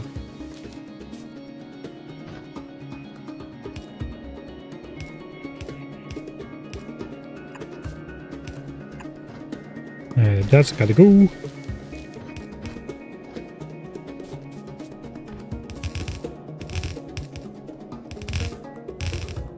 Looks like we're gonna have a lot of copper in our inventory as well then.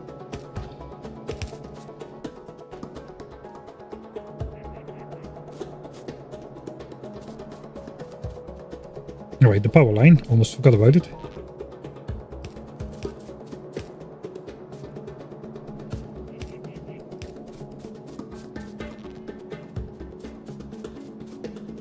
Will you switch to nuclear energy? That's a good question. I have no idea yet. I don't really plan to.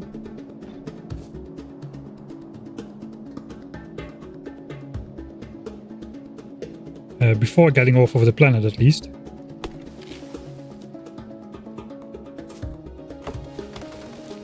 It's the wrong one.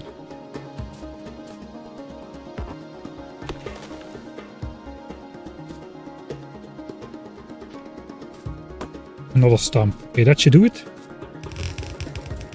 For the copper.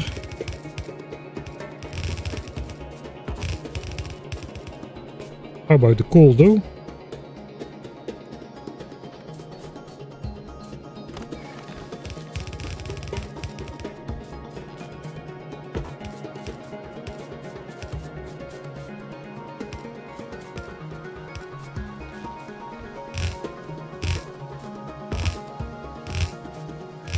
Well, now copper is here too. Hopefully I won't collect too much of that in my inventory. Finally some free space. It won't last long though. Still got a couple thousand bells, so we're good to go.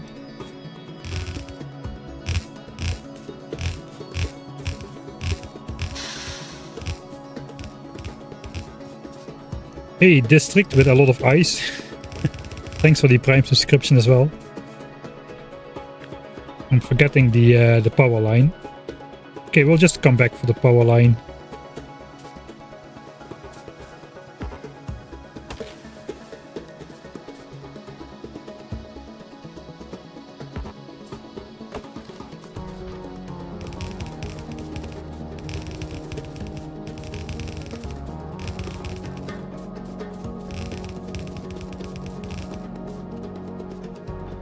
Here we got a cliff again.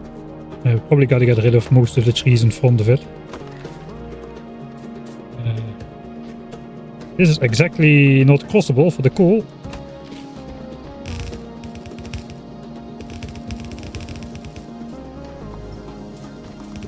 Oh wait, dang it.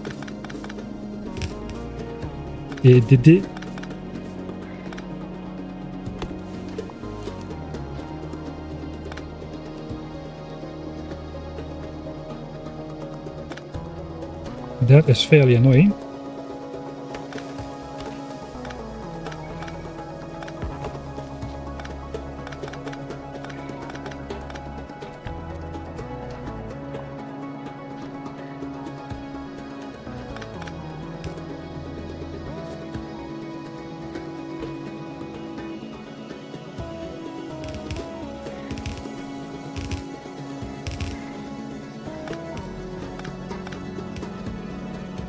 Gotta make it look nice.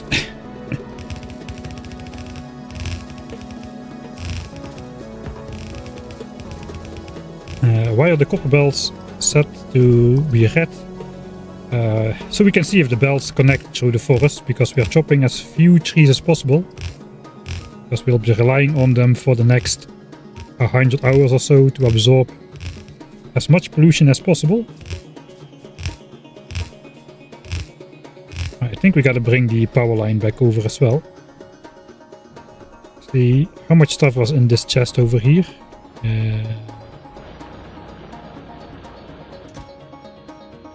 Alright, we can carry that now. So let's go back and we'll also power those forgotten miners.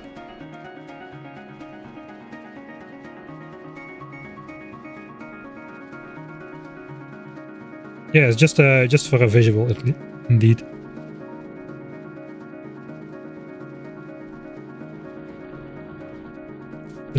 In normal playthroughs, I don't think that comes up a lot, because bells are always visually connected.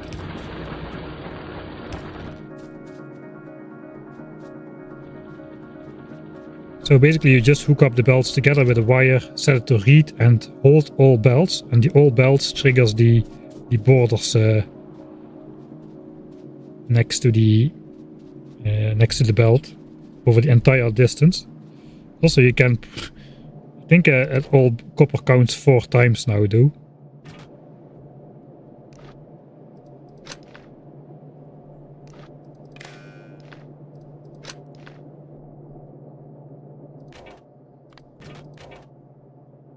Yeah, 6.4k copper on one belt.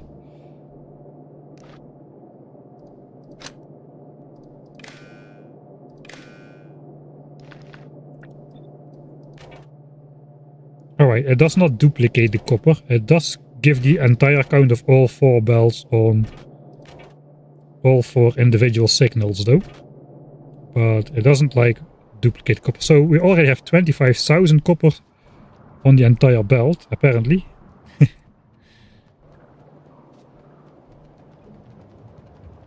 Speed along a bit.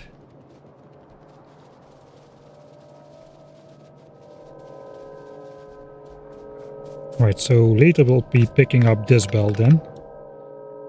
I have enough belts for now, so don't really need to worry about that at the moment.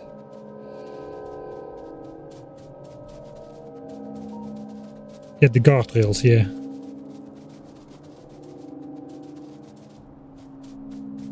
Will we instantiate world peace? We already have world peace. We have world peace by method of hoping the biters won't attack us anymore, thanks to our 90 hours of preparation in the early game. That is the hopes. We don't have the more traditional method of making world peace by just eliminating all biters of the visible and invisible portion of the map.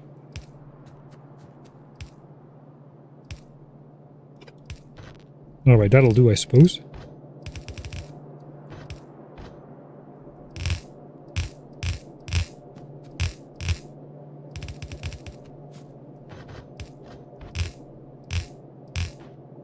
Alright, let me just skip back to this side again, and all is fine. This cliff has been cancelled. Alright, now we get again to the next bit. One of these good trees has to go. This is not very readable here.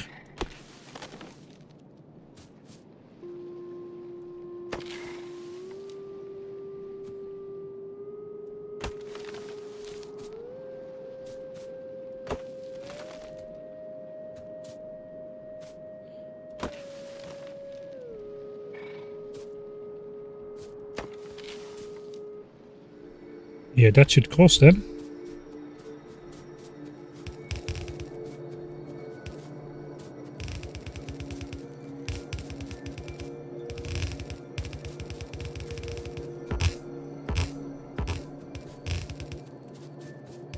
Alright, we are there. We are at the projected furnace area. The furnaces are not yet actually there.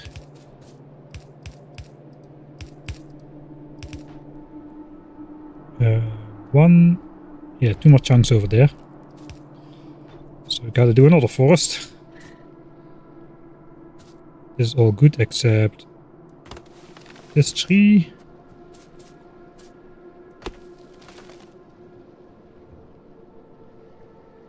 When I have a too wide band of bells, it's a bit hard to scan and keep the mouse correctly oriented at the same time. This won't connect. This will the top here. Okay, here I got some rocks. Let's just chop the rocks. I have inventory space still.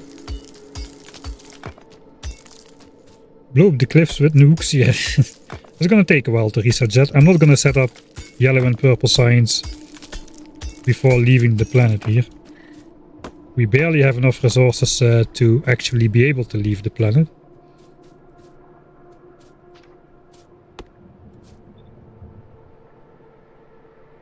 Okay, that looks okay.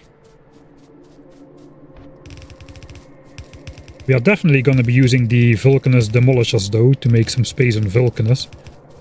Because we're also going to need pretty large builds over there. Probably resetting up a lot of the Norvesian science packs as well.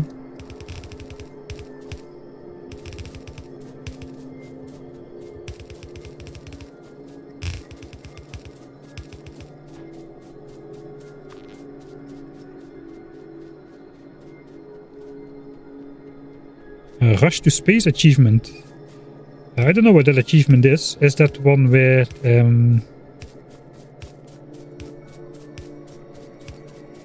you have to not make some specific science packs or something? Let's take a look at it. I think we automatically are gonna get that one. Not by specifically going for it.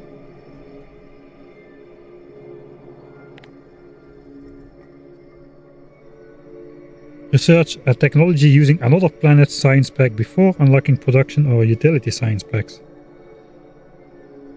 Will we get that? Will we get that? So the plan now is to just go to Vulcanus in a straight beeline before unlocking it. But will we actually make the science pack before? We need to research a technology with the science pack, right? So it's got to be one which does not require yellow or purple signs. Artillery requires yellow signs. So that's out of the question. Turbo bells is purple signs. So it's either the Mark III speed module.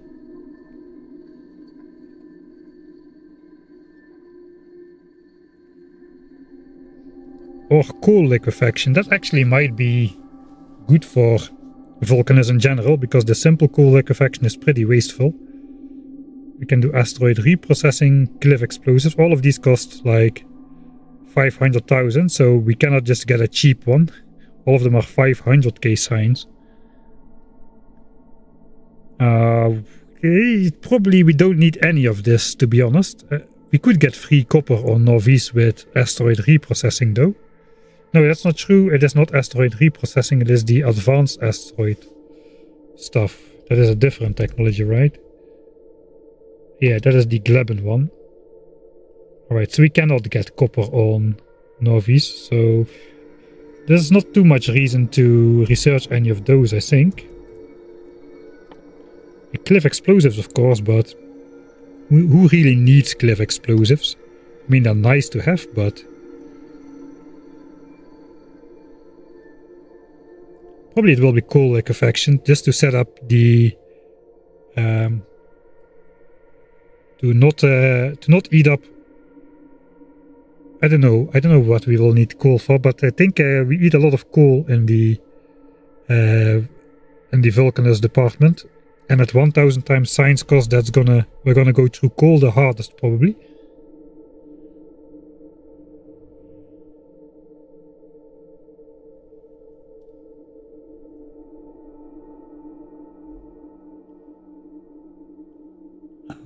So I'm not really well versed in the other planets just yet. I just did the new player experience and then I started this playthrough, so I'm not an expert in extraterrestrial Factorio just yet.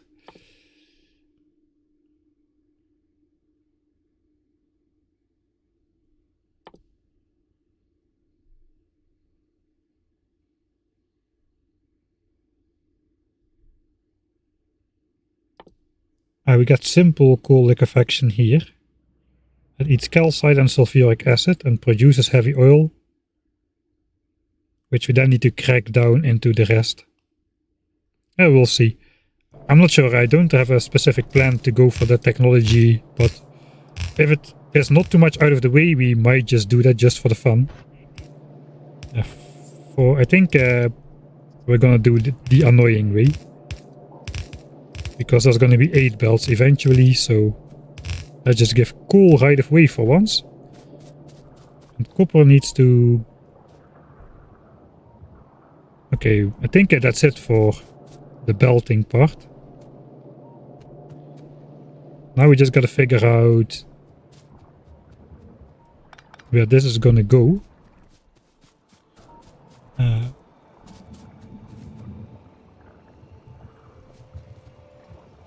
Yeah, I think we'll just bring it to the end of the chunk. There's no need for anything to go beyond these furnaces, I don't think. There's bases in the way anyway, so I think this is the way to go. Let's just get rid of my furnaces at least. Maybe the power lines as well.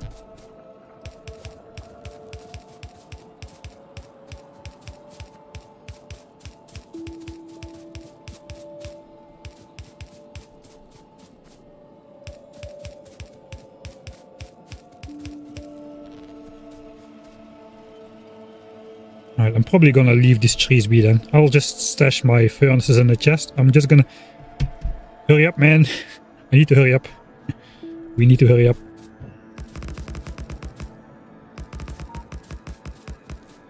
Just the 4 belts of copper. Just the 4 belts of copper, and then we need to set up iron as well.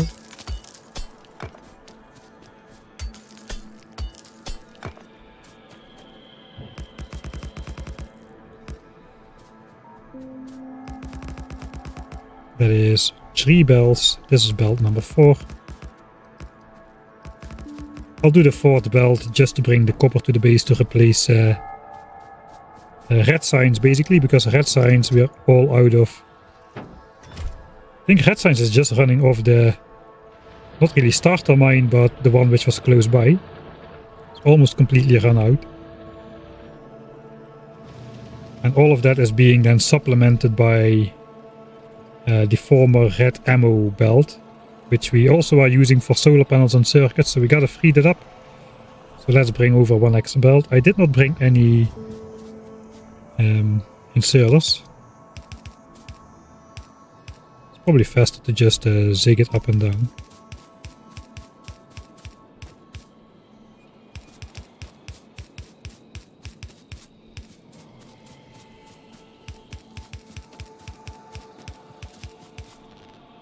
Alright.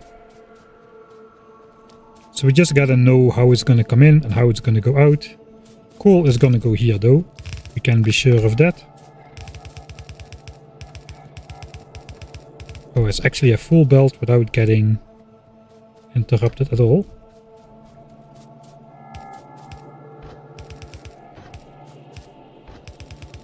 And this is one belt we have to build to the end. Because I'm probably gonna keep space for the full 8 belts of copper.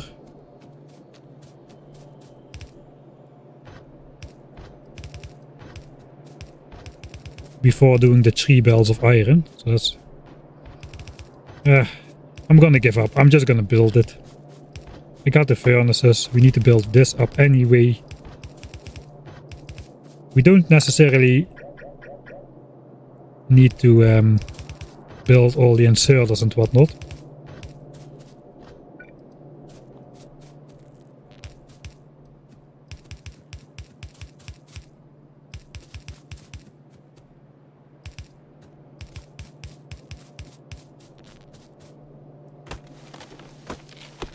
So we'll just get rid of all these trees as well. Have you even researched logistics too? No, that costs 200,000 science packs, man. We don't have time for that. It is a prerequisite for purple science though. It's also a prerequisite for some other stuff. I am missing it though. I would like to be able to belt weave my way out of some narrow situations here. It might actually be useful. Maybe it's a worthwhile deviation.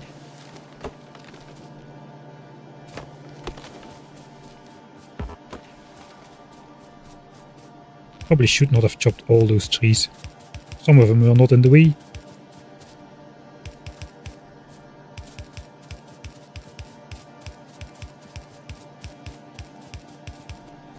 Yeah, Folgora was my favorite planet in the new player experience.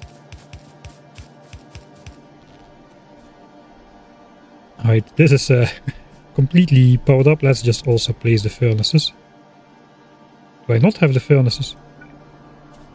Did I place stuff in a chest? I placed them in a chest already.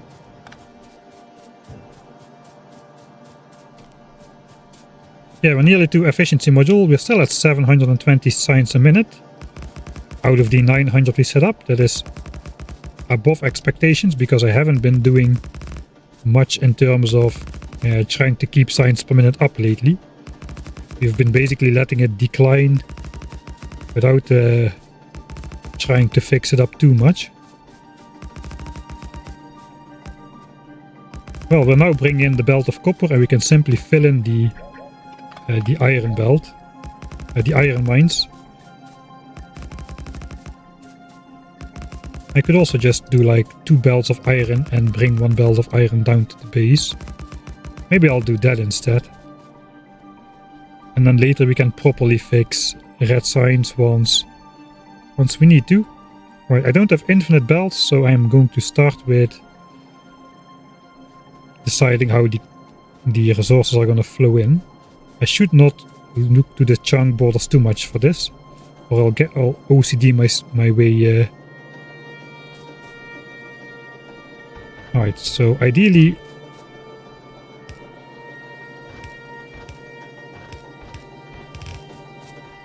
I cannot even make 2 inserters to bring the coal on here. So this is the input belts. The coal gets put on the outside, the copper goes on the inside.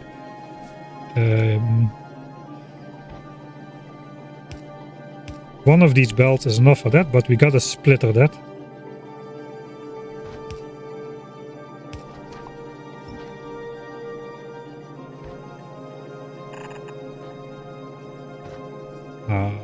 Maybe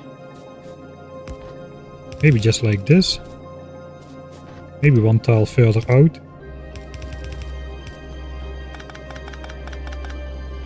That just looks better. Alright, so that's belt 1. I suppose we could be coming in here with belt 1.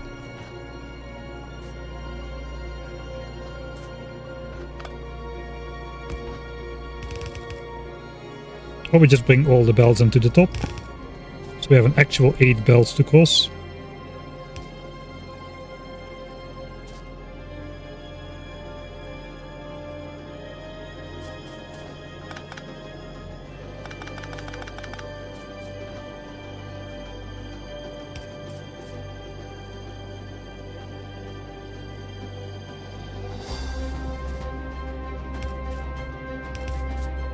Let's just do 2 max distance ones.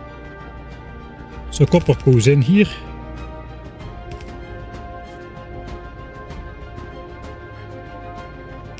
We'll bring it into the top hole. 4 belts. This is gonna have these, of course. Okay, then we can actually bring in until 10 belts.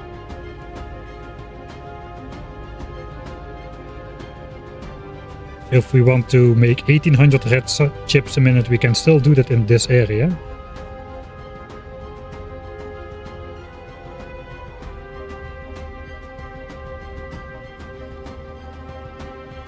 We'll have to shuffle around some resources then, but that's fine.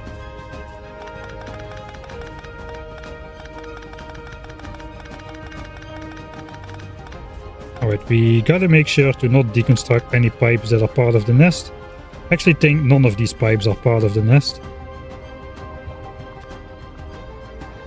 Yeah, these go out only to there, so all of these should be safe. Let me just grab those. Okay, I'll chop the trees here.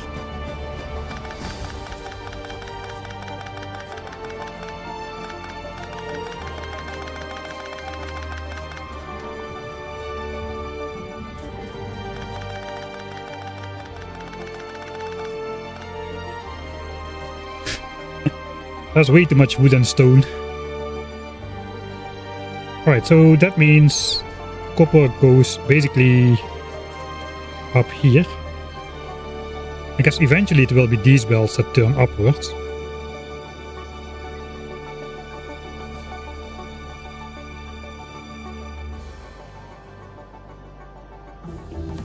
Hey, that's modules. 1 hour to efficiency modules, even at this abysmal SPM.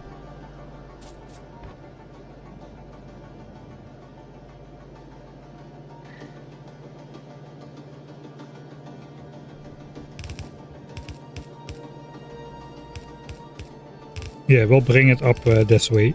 We'll do the proper corner already.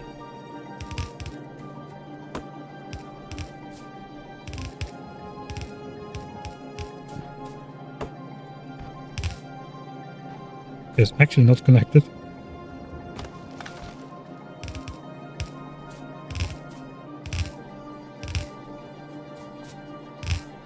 Alright, that's going to be then the top 4 furnaces instead. That's fine.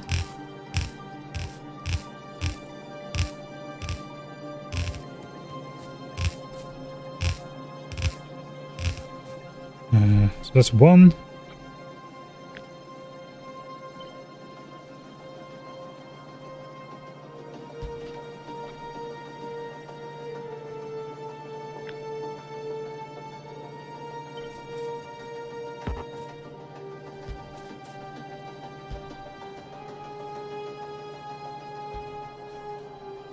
This basically feels almost like the 10k SPM base again, where you just design something small and then upscale it to the size you need it to be, with the exception that now we need to build everything by hand instead of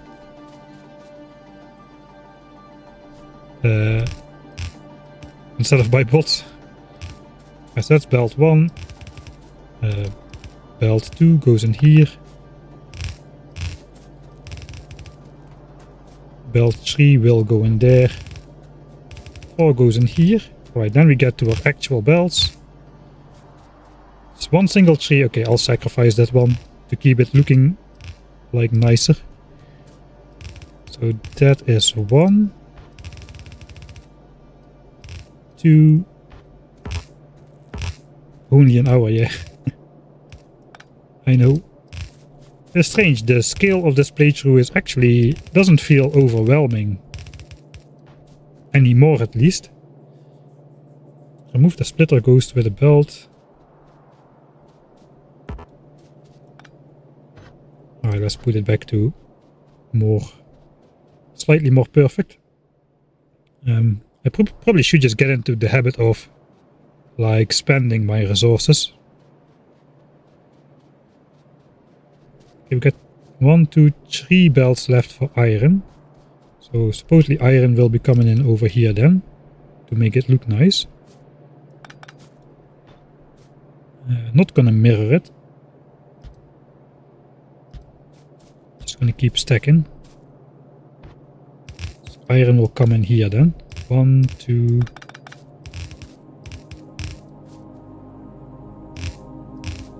And 3.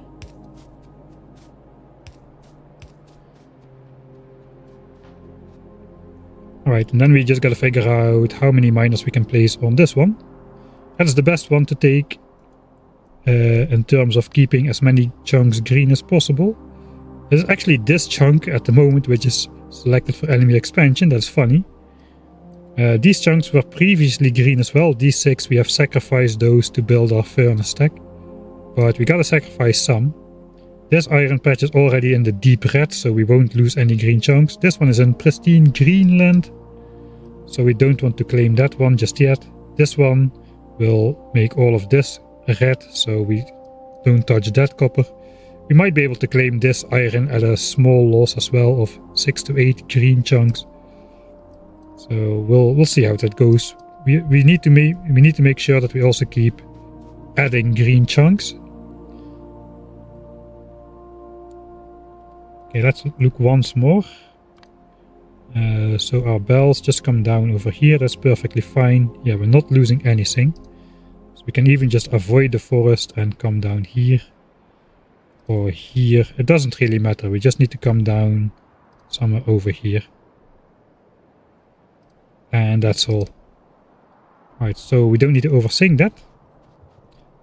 Question is, can we go with these bells up in a straight line, or does that not fit due to cliffs? It does fit. Okay, I'll paste that there. Can't you add green chunks by exploring the map? No. Normally yes, kind of, but the problem is that gets settled very quickly as well. And there seems to be, I don't know what it is, I haven't figured it out yet. There seems to be like, if there's less than a certain percentage of chunks green, then suddenly red chunks become, with a big jump, they become much more likely to be selected for expansion. I have no idea exactly what the threshold is or what causes it, but the amount of green chunks in relation to the amount of red chunks needs to be above a certain threshold for this strategy to be reliable. If we lose too many green chunks, then the red chunks become suddenly much more likely to be selected than they currently are. So even if I make new green chunks by exploration over the lake with the landfill, because that's the only way we can still get out through this area. I think I pretty much explored out to the edge of the possible in almost every area though, by walking through it. But now all land is littered with expansion, so there's no way through anywhere anymore anyway. That was a lot of any's. But yeah, we're just making more green chunks, which then quickly will turn red, and then we reduce the ratio of green to red chunks, which seems to be disadvantageous.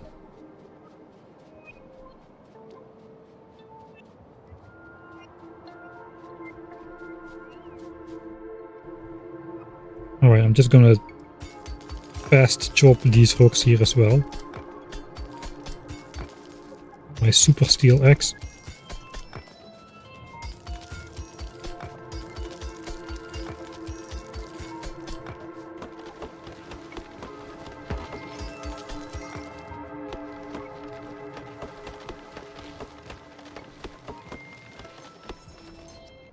Yeah, I'm gonna fill this patch in completely, so let's just get rid of all of the trees on top.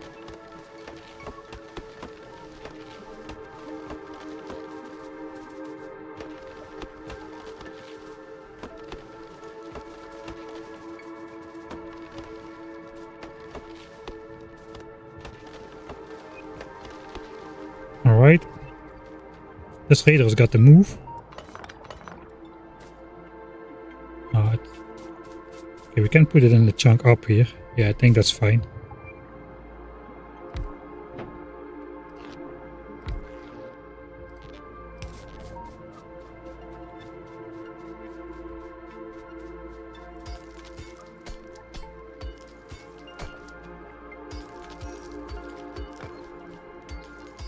How are you gonna research lights? Just a measly 10k signs. What do you think yourself? Already got them. We even installed them on some biter bases. Okay, next chunk we just selected for expansion happens to be here. No biters will ever arrive there. We already installed some lights in the most important places of the base, of course.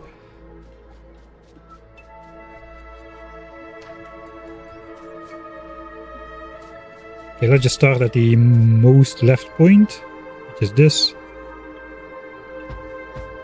See how it lines up if we do it. Not great.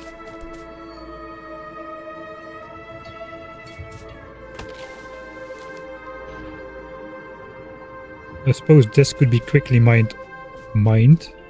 It would be nice if... Okay, this is going to be the... That's going to be the alignment where the miners have to go. So all of this has to move up by one. And technically we could do it here as well.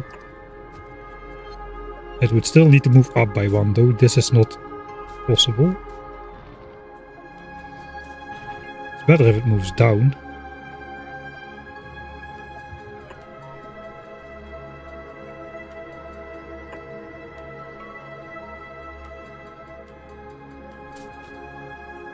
Right, then that is gonna be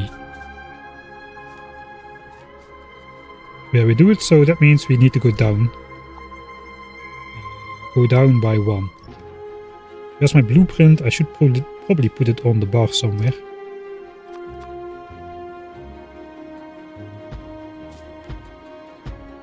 Alright, now that fits. And we'll just mine up this little bit extra over here separately and just throw it onto a belt or whatnot. Ah, wait, this... we need to go down 1 more. Or we need to flip the entire thing around.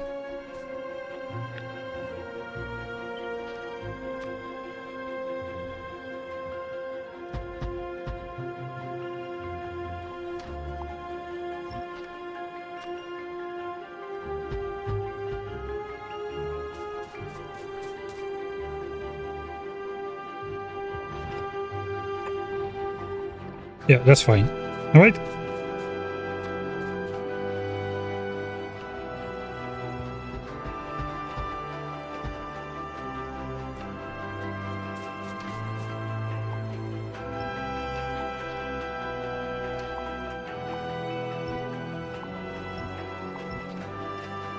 That all does not need to exist.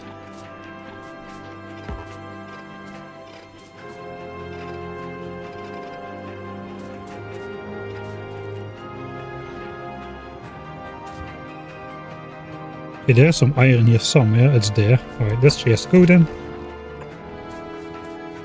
How many miners do we have? 132 to start off with. That's enough for 4 belts. Okay, that's gonna deliver 3 belts of iron ore for a very long time then. For now, we just build the center rows, I think.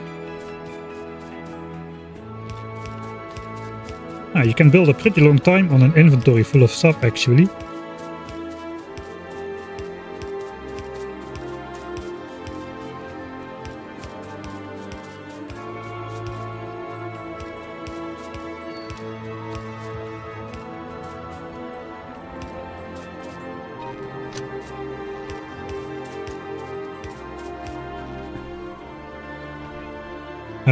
The closest power we have is the furnace area, but not really. We need to draw the power lines before we can do anything realistically. I don't have that many more power lines available, but I can pick up some from these old raiders, which I should remove anyway.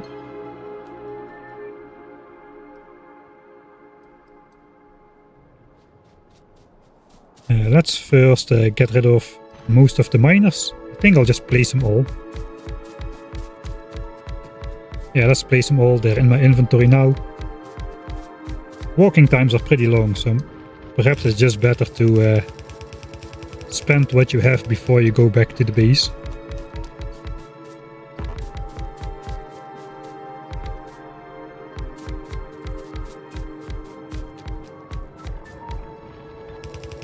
Are you gonna make Spittle Zoos? Probably not. There's something weird going on with Biter expansion. Like the mechanics which I outlined how they work. They get messed with if not all Biter bases are deactivated properly. We had a problem with this Biter island over here before that this one was neutralized. This chunk got selected for expansion, and because that was in range of the Biter island, those guys couldn't expand to there, but they then suddenly summoned biters from over here to go expand all the way over here. That's what we think that happened. So if I make Spittle Zoos, we have the risk of that happening throughout the base, which would be bad. So probably not gonna make Spittle Zoos for that reason, because it looks like it messes with expansion mechanics. It happened a couple times before we neutralized it and no more times after we did it, so...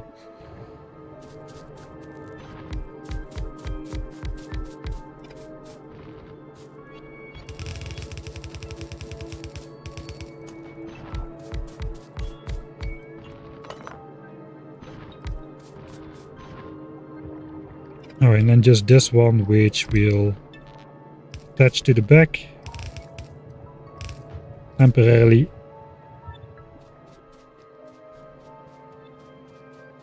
I got another hydro. I can make landfill now. That gets rid of a bunch of the stuff in my inventory.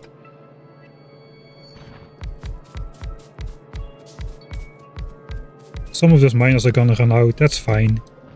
After 10 minutes, yeah, I know. I'm not being super careful about placing the absolute minimum amount of miners. It's not gonna make a difference.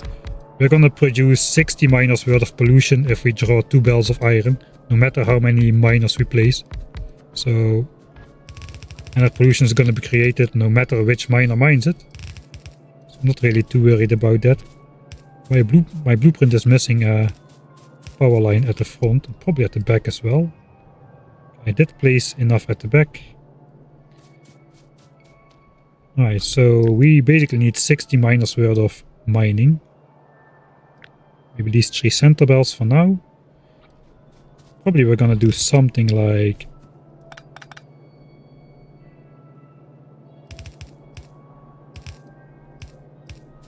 Okay, we don't need to be in this chunk. We got a green chunk over here, which means if we place stuff in this chunk will get less green.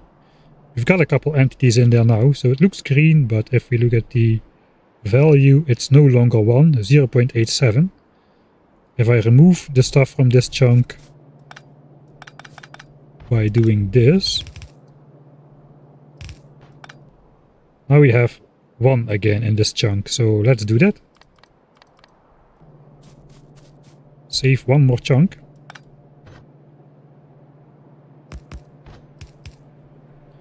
Okay, let's bring this out a bit further.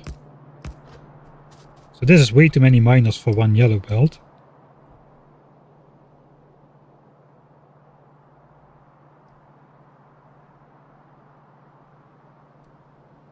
Wait a second, my chat windows got messed up.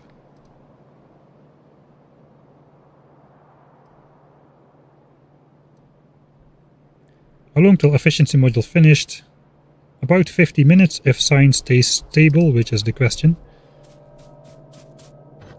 Right, I think I'm just gonna...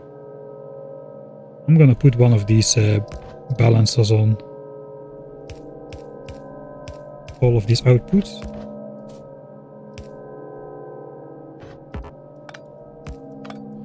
We could actually... No, we cannot. Put 2 inputs in one, but we only have 1 output belt, so that doesn't work. Alright. So these central lines probably don't need that. We could do it anyway.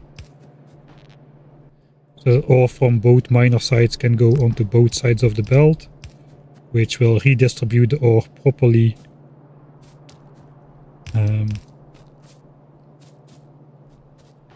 Yeah, that'll basically redistribute the ore.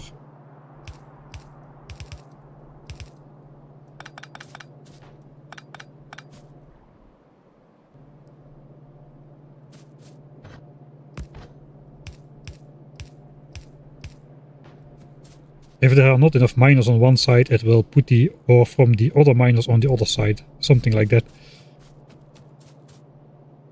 Alright, so we got... I want to make like sort of a 6-to-4 splitter without actually looking up how I need to do that.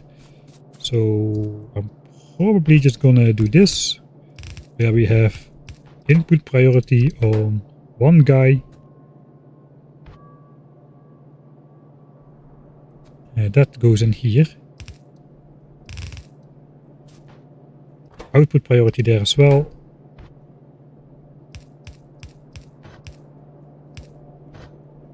And then we'll do the same. This is a horrible splitter. This is gonna make it way more difficult to later filter out quality, but I'm not gonna put quality in here, so we can do this anyway. This is too close to the biters, I think. Maybe it's not. Maybe we can put quality in here. It's actually pretty far away from the biters. Alright, never mind then. Keep it simple.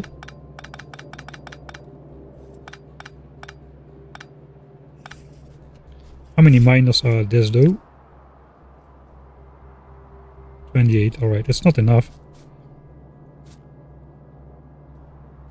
Okay, I need 3 bells out of here, not 4. So if I take one side of the mine and make that into 2 belts, and then another side of the mine, make that into 2 belts, That should be the way to go. So no centralizing.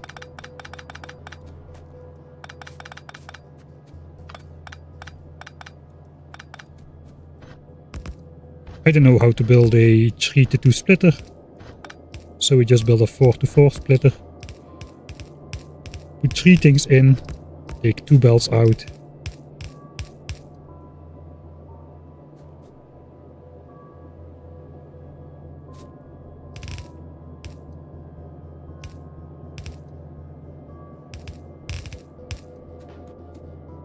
Alright. So that takes all the ore from this one divides over 2 and the 2 belts here get merged into that one. So this should be naturally prioritized? Question mark? Like sort of prioritized.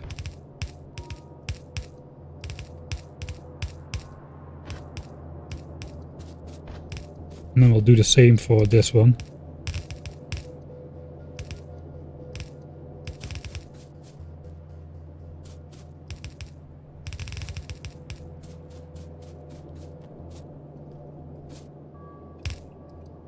Alright, I said I wanted 3 belts, not 4.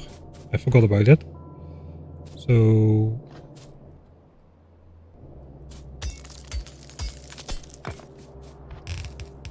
One, 2,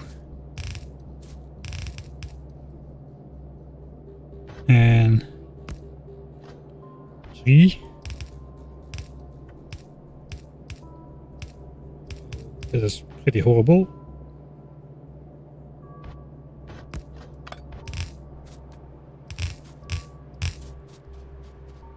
I mean, it's not like the most compact 6-to-3 splitter, but I suppose it kind of does the job.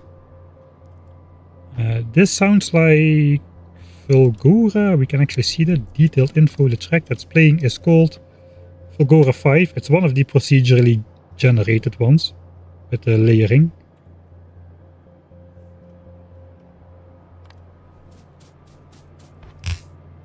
Alright, we need to go down here. I'm out of belts, I think. Yeah, I'm exactly out of belts. Alright. I'm out of belts. I built the entire miner. I spent most of my inventories. That's good. We can do some more power lining. We can basically... Okay, we need to go down here.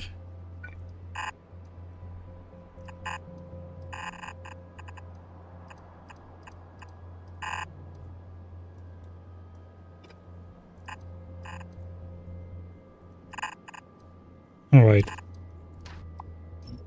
So that's basically where we're gonna come in. That's gonna line up straight. With our miners here, our furnaces are placed.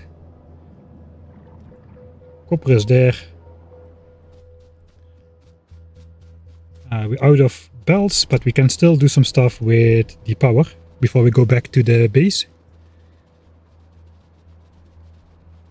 The idle draw does not make pollution from the entities themselves, like the idle assembler does not produce pollution. But of course, if you have boiler powered power, then you of course will have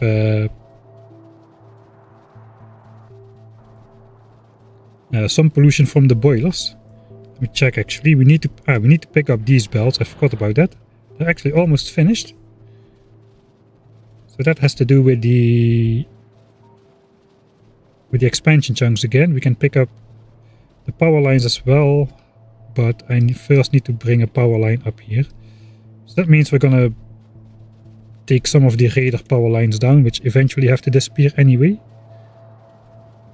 Might just be faster to go to the base and resupply. I don't know. It's probably faster.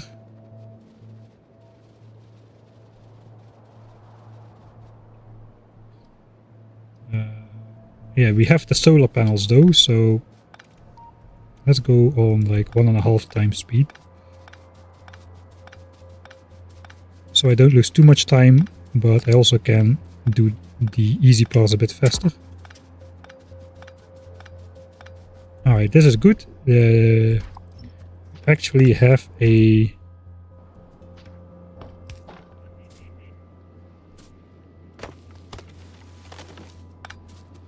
a radar that is sitting in the proper chunk where it should be. I think. Yeah, it is.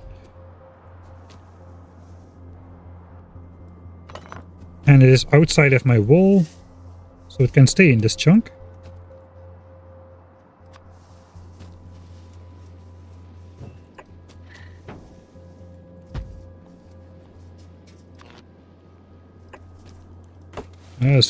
There's way too many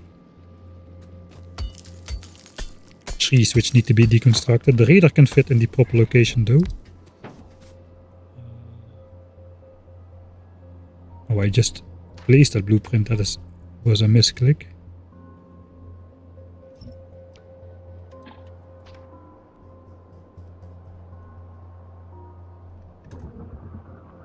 I hope that didn't mess anything up.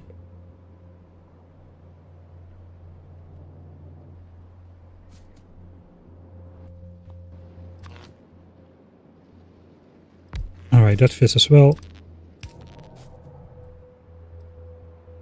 That brings this piece back into vision. We can do the same for that one.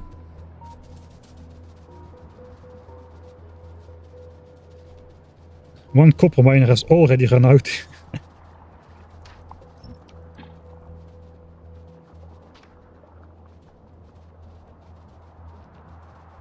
No more walls being laid around the biter bases. Yep. That's all history now. We will never have to worry about that again. Which is my... Okay, this is the blueprint. This is the right one.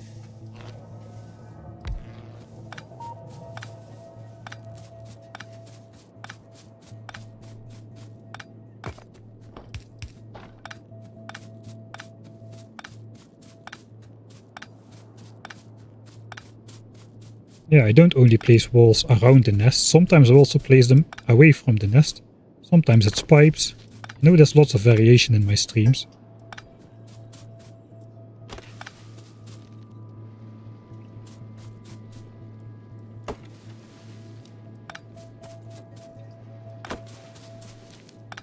Now, this is the best part of the stream where we try to extract all the power lines from a dense forest.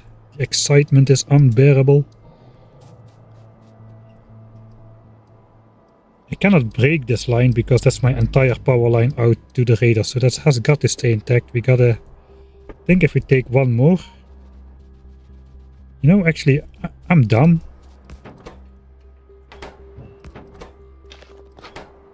I can make some power lines.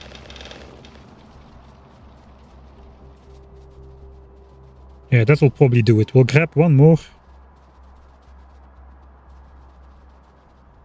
This one seems properly annoying.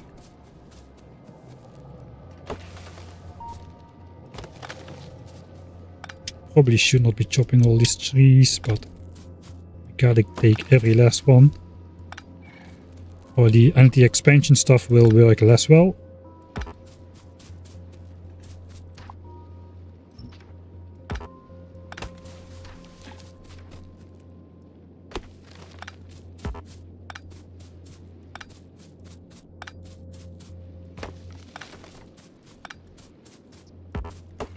Okay, walking back to the base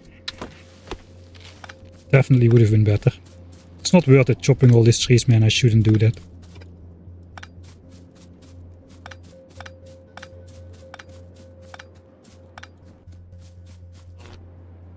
Alright. Another radar moderne fight.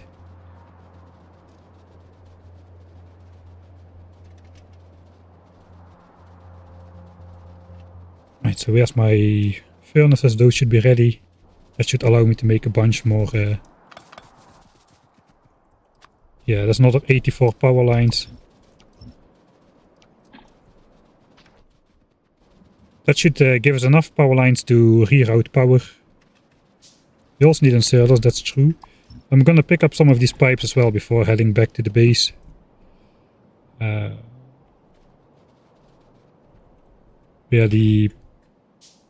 this all could be like pristine green land.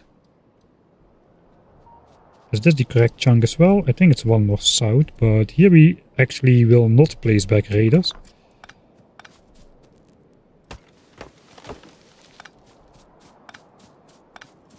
Because these will be nature reservations.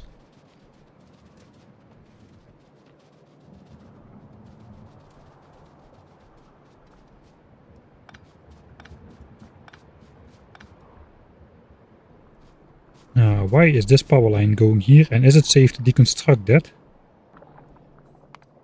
There's only one way to find that out.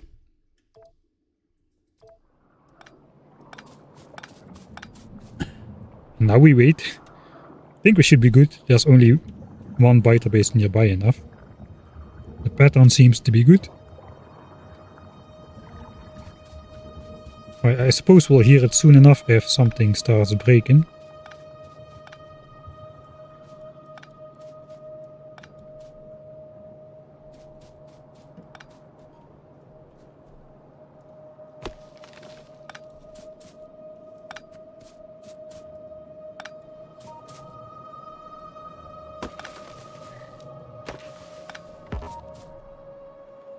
That's about as many as we can take.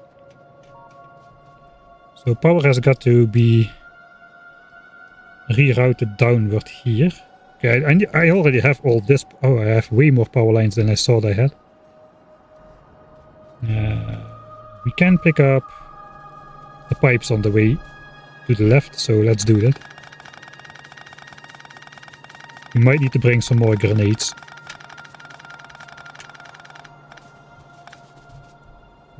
This will not change anything in terms of green chunks until we also pick up the belts.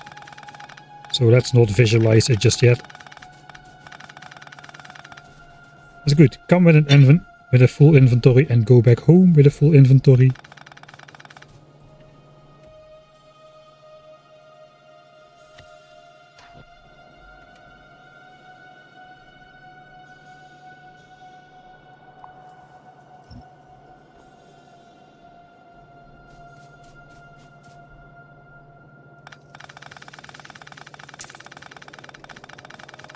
Alright, I think I'm just, if anything is in the way, oops, I'll chop the tree.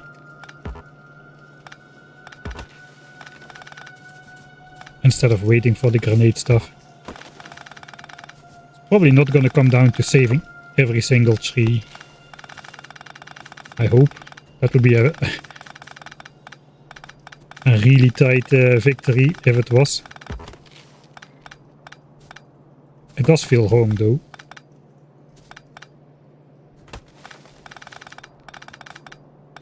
Right. That's good.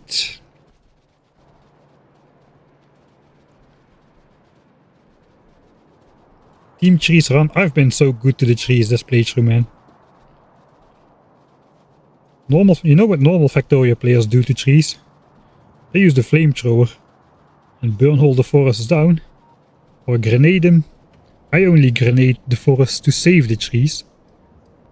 That's the kind of person that I'm projecting to you that I am.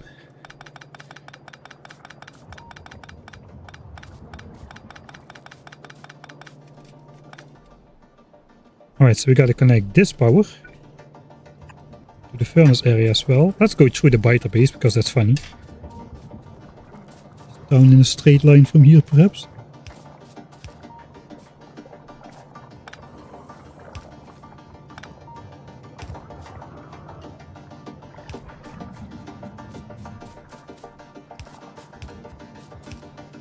Oh god, no, no, misplaced power line.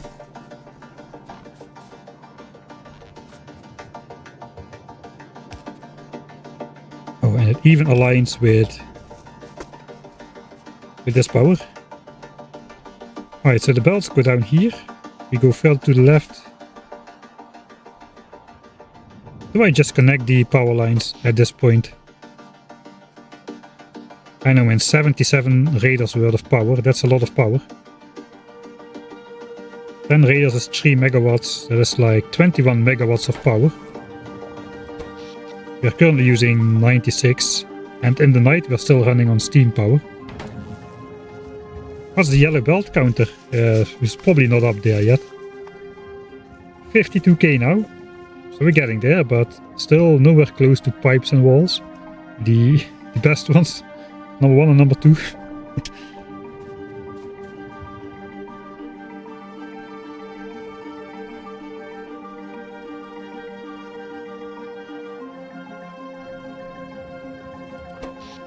Okay, this is my actual power line. Suppose we just try to match up with this one. Seems possible.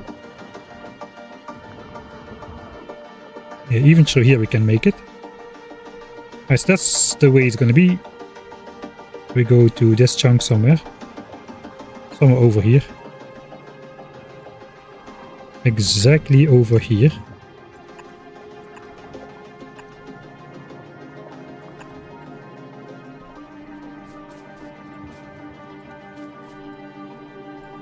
Added benefit to keeping the nests alive. Not really. Actually, maybe there is. It surprisingly allows us to deal with expansion much better than... I didn't even consider that yet, but... yeah, we might actually be... it might actually be good for a not hands clean run as well. To do the decoy expansion chunk strategy. You don't need to keep all nests around to do that. In fact, it would be better not to, because now we've got situations here where all of this is red because of this one nest over here. That could have been all green. There is plenty of nests around to make these chunks available. So you could do the decoy expansion chunk strategy even better, I suppose. That fits nicely.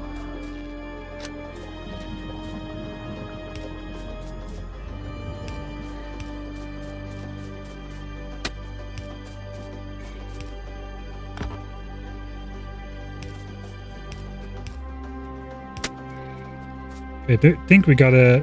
yeah, we gotta not connect to that. That is our radar line. And a random stone furnace, yeah. Random stone... a power stone furnace as well, with a power line next to it. Yeah, we got some proof of how my grenading of the trees has saved the forest.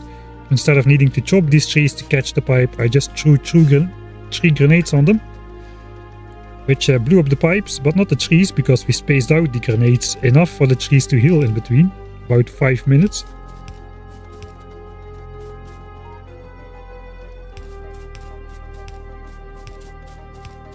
I'm not gonna do beginner tutorials, I don't think.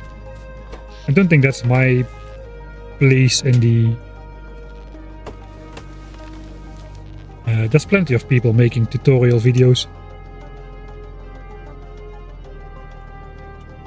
I think this is the reroute complete. So now we have a circle. We can start taking away this power line, except no. We cannot, because this power line needs to connect this coal mine over here, the lakeside one.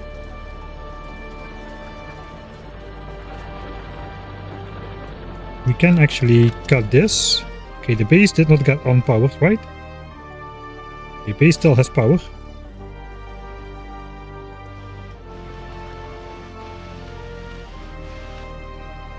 Still looking about equally bad, nothing overly bad. Yeah, first we'll pick up the power line.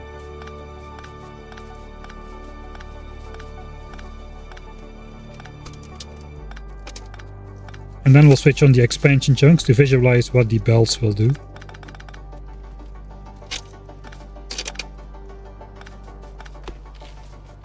Oops.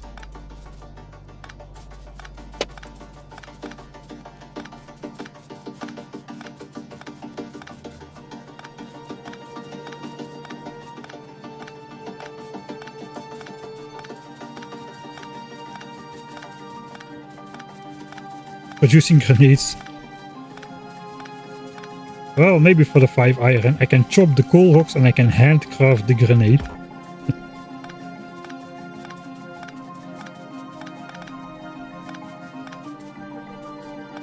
But yeah, it's a point. This is definitely true. It's a point.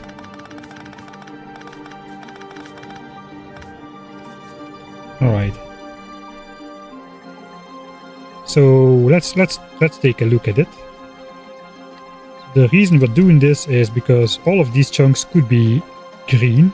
They are now not green because we've got this old pipeline running through there and this old belt with the old power line which we just removed. But if we remove all of this, it should start being green again. Probably should start with the let's just start with the belts. We'll keep it on the minimap. I'll try to do it fast. The effect is a bit more visible.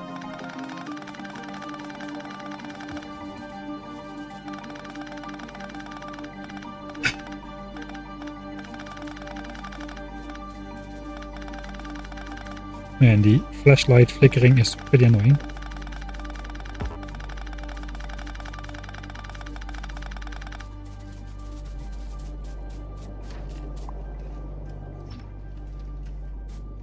Yeah, that's just so I can see where all the belts are.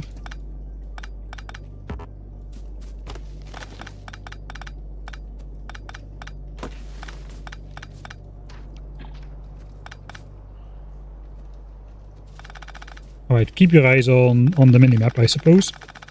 There might soon be some greening once we pick up the second belt line. Actually, the pipeline is also in the way.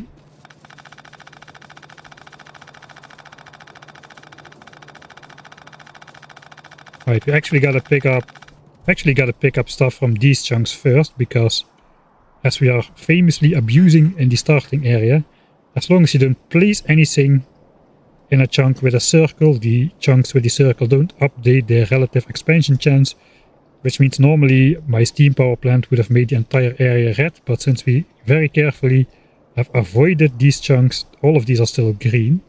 The reverse is true now. If I delete everything from the expansion chunks first and leave this into place, they will stay red because they are still counting the stuff here if we deconstruct this last. So we're gonna deconstruct this stuff first. No, actually we can maybe... Yeah, okay, we can partly visualize that. That would be fun. He missed one belt behind the tree, oh no!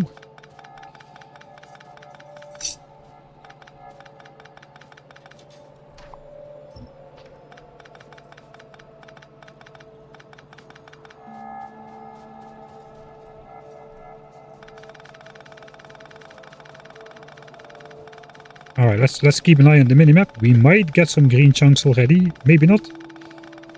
Because the pipeline is too close by, I think.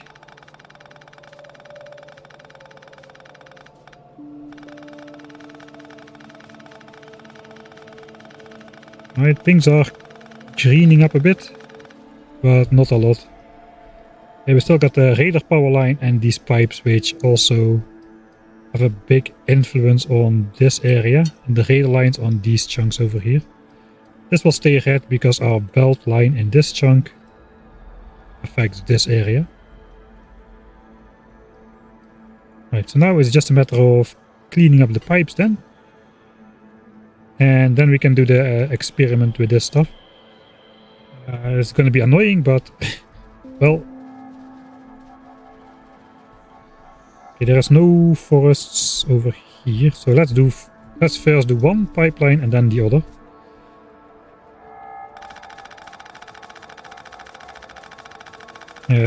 This should green up these chunks over here, which are right above the ones with the markers.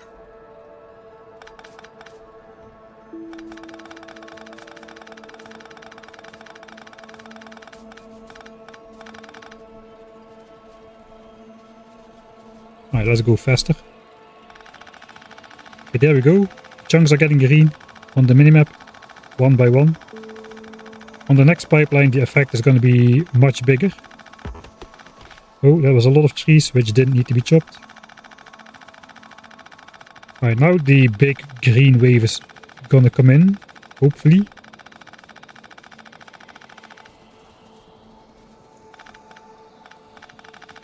Here we go. Yes, it's gonna work. Everything's gonna be green. Alright. Everything is green except these chunks. Because those are still counting this over here. We haven't updated those.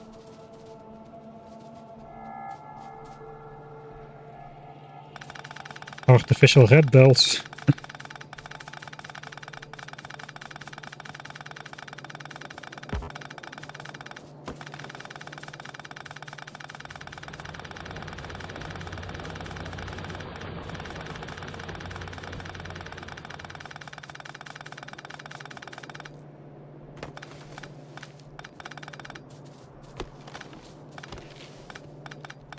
I'm not patient enough to wait for grenades. Alright. No, this chunk is still expansion chunk as well. So we're updating this with every single thing we deconstruct. We're updating the value in this chunk. 0.141, 0.143, 0.145 and so on. So every time we construct or deconstruct something, it looks in a 5x5 chunk area, counts the entities and updates the value accordingly. Now we are going to deconstruct this area. So this is now counted for this chunk because the last update saw all of this still. Now we deconstruct this, but the value will stay 172. Because we are not building or deconstructing in a chunk which is an expansion chunk, all those values do not get updated. And despite nothing being around anymore,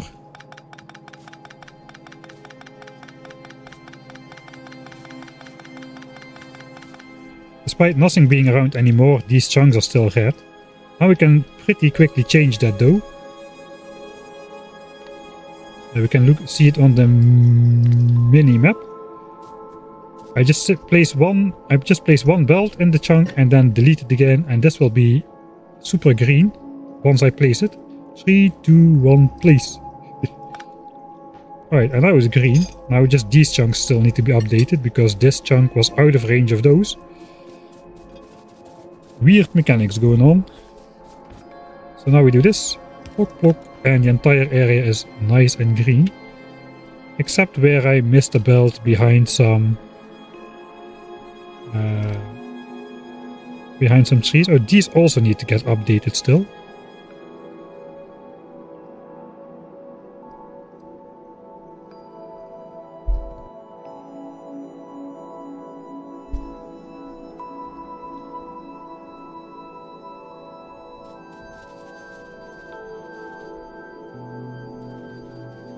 Unless I missed something behind the tree.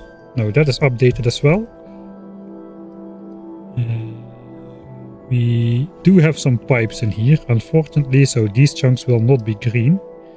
Somebody said I missed a pipe behind the tree. So let's check that.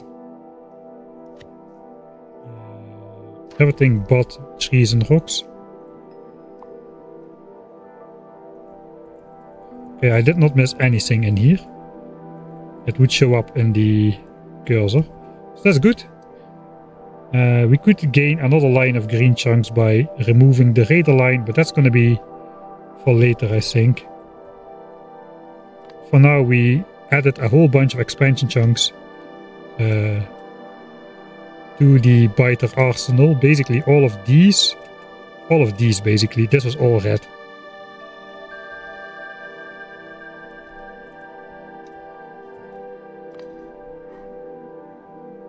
Alright. Then our inventory is nearly full again. I think we can go back to the base. Then it's probably time for dinner break.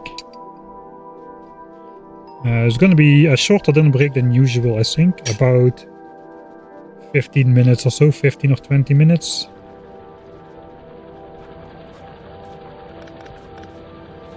We could place all those belts again.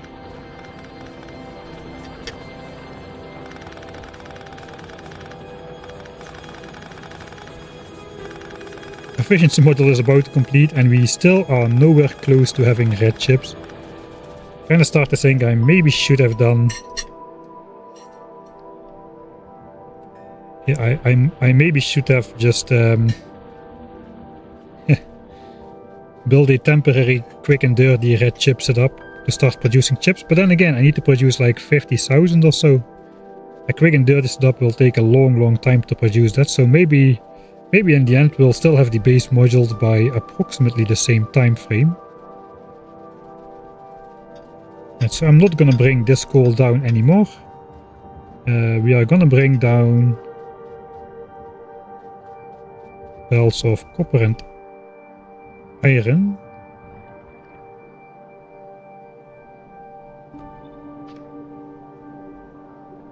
But where?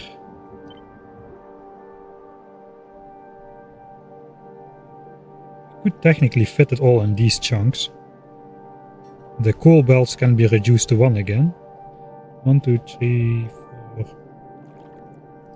1, 2, 3, 4, 5, 6, 7, 8, 9, 10.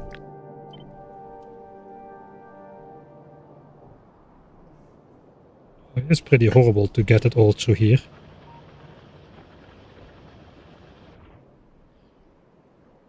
How is the chunks looking? If I go through here, I'll just sacrifice this one chunk over here. This one is currently selected for expansion. Another failed one. Okay, this will eventually get mined anyway, so these chunks will be goners at some point. So if I just go down in this chunk instead, I will sacrifice 1 chunk for forever and 3 chunks until I have that iron mine. Right, I'm not entirely sure where this should go.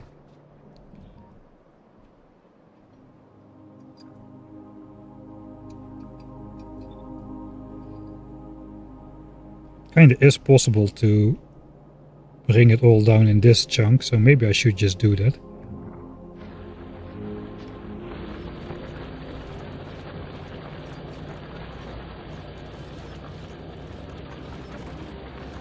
Alright, and again, if I do this, we can draw empty one of these belts.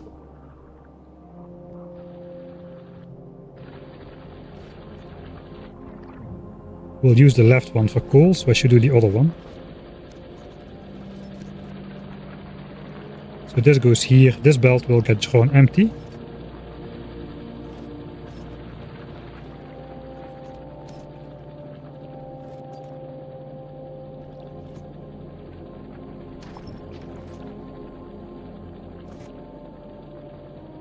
And there it goes, so we can eventually repurpose that one. On the other hand, maybe I should keep it because we have more coal mines up here. Let's keep the 2 belts space for coal.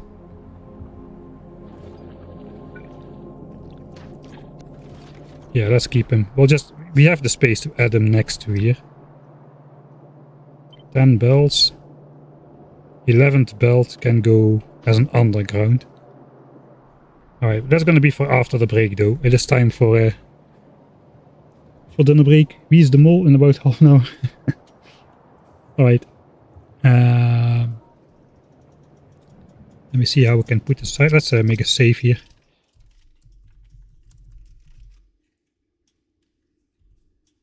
Almost at efficiency module.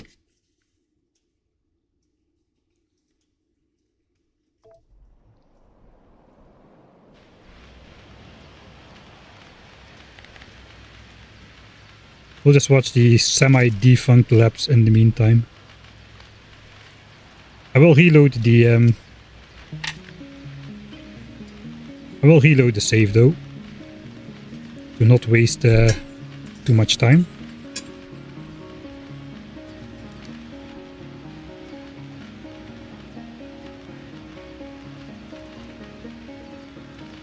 This is a throwback to the 12x9 map for those who were wondering. Alright, I'm gonna eat and I'll see you in like 15 or 20 minutes.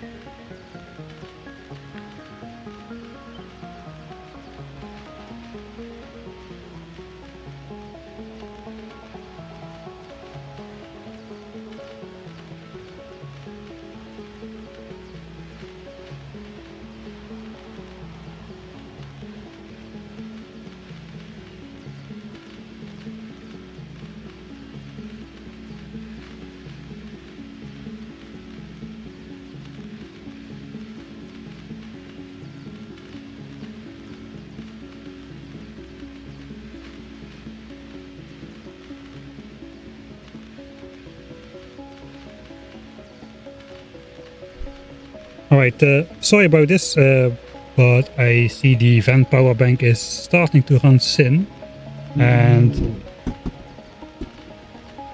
I'm pretty sure our power is going to cut out in not too long anyway. So I think it's going to be the end of the stream instead. I'll be streaming again tomorrow then. Sorry for the abrupt end. I hope the people who are already away for the dinner break are not going to be too sad when they come back and see the stream is ended. But yeah, it's just how it is. Live on the road, you have limited stuff available sometimes. So, sorry for the abrupt end. I'm going to post on Discord a couple hours before when tomorrow's stream will start. Tomorrow it should be sunny all day, which means power will be better. And hopefully we can stream for a longer time and get our modules. But for this moment, it is 7 seconds until efficiency module is researched. I'm gonna say thanks for watching, and I'll see you all next time.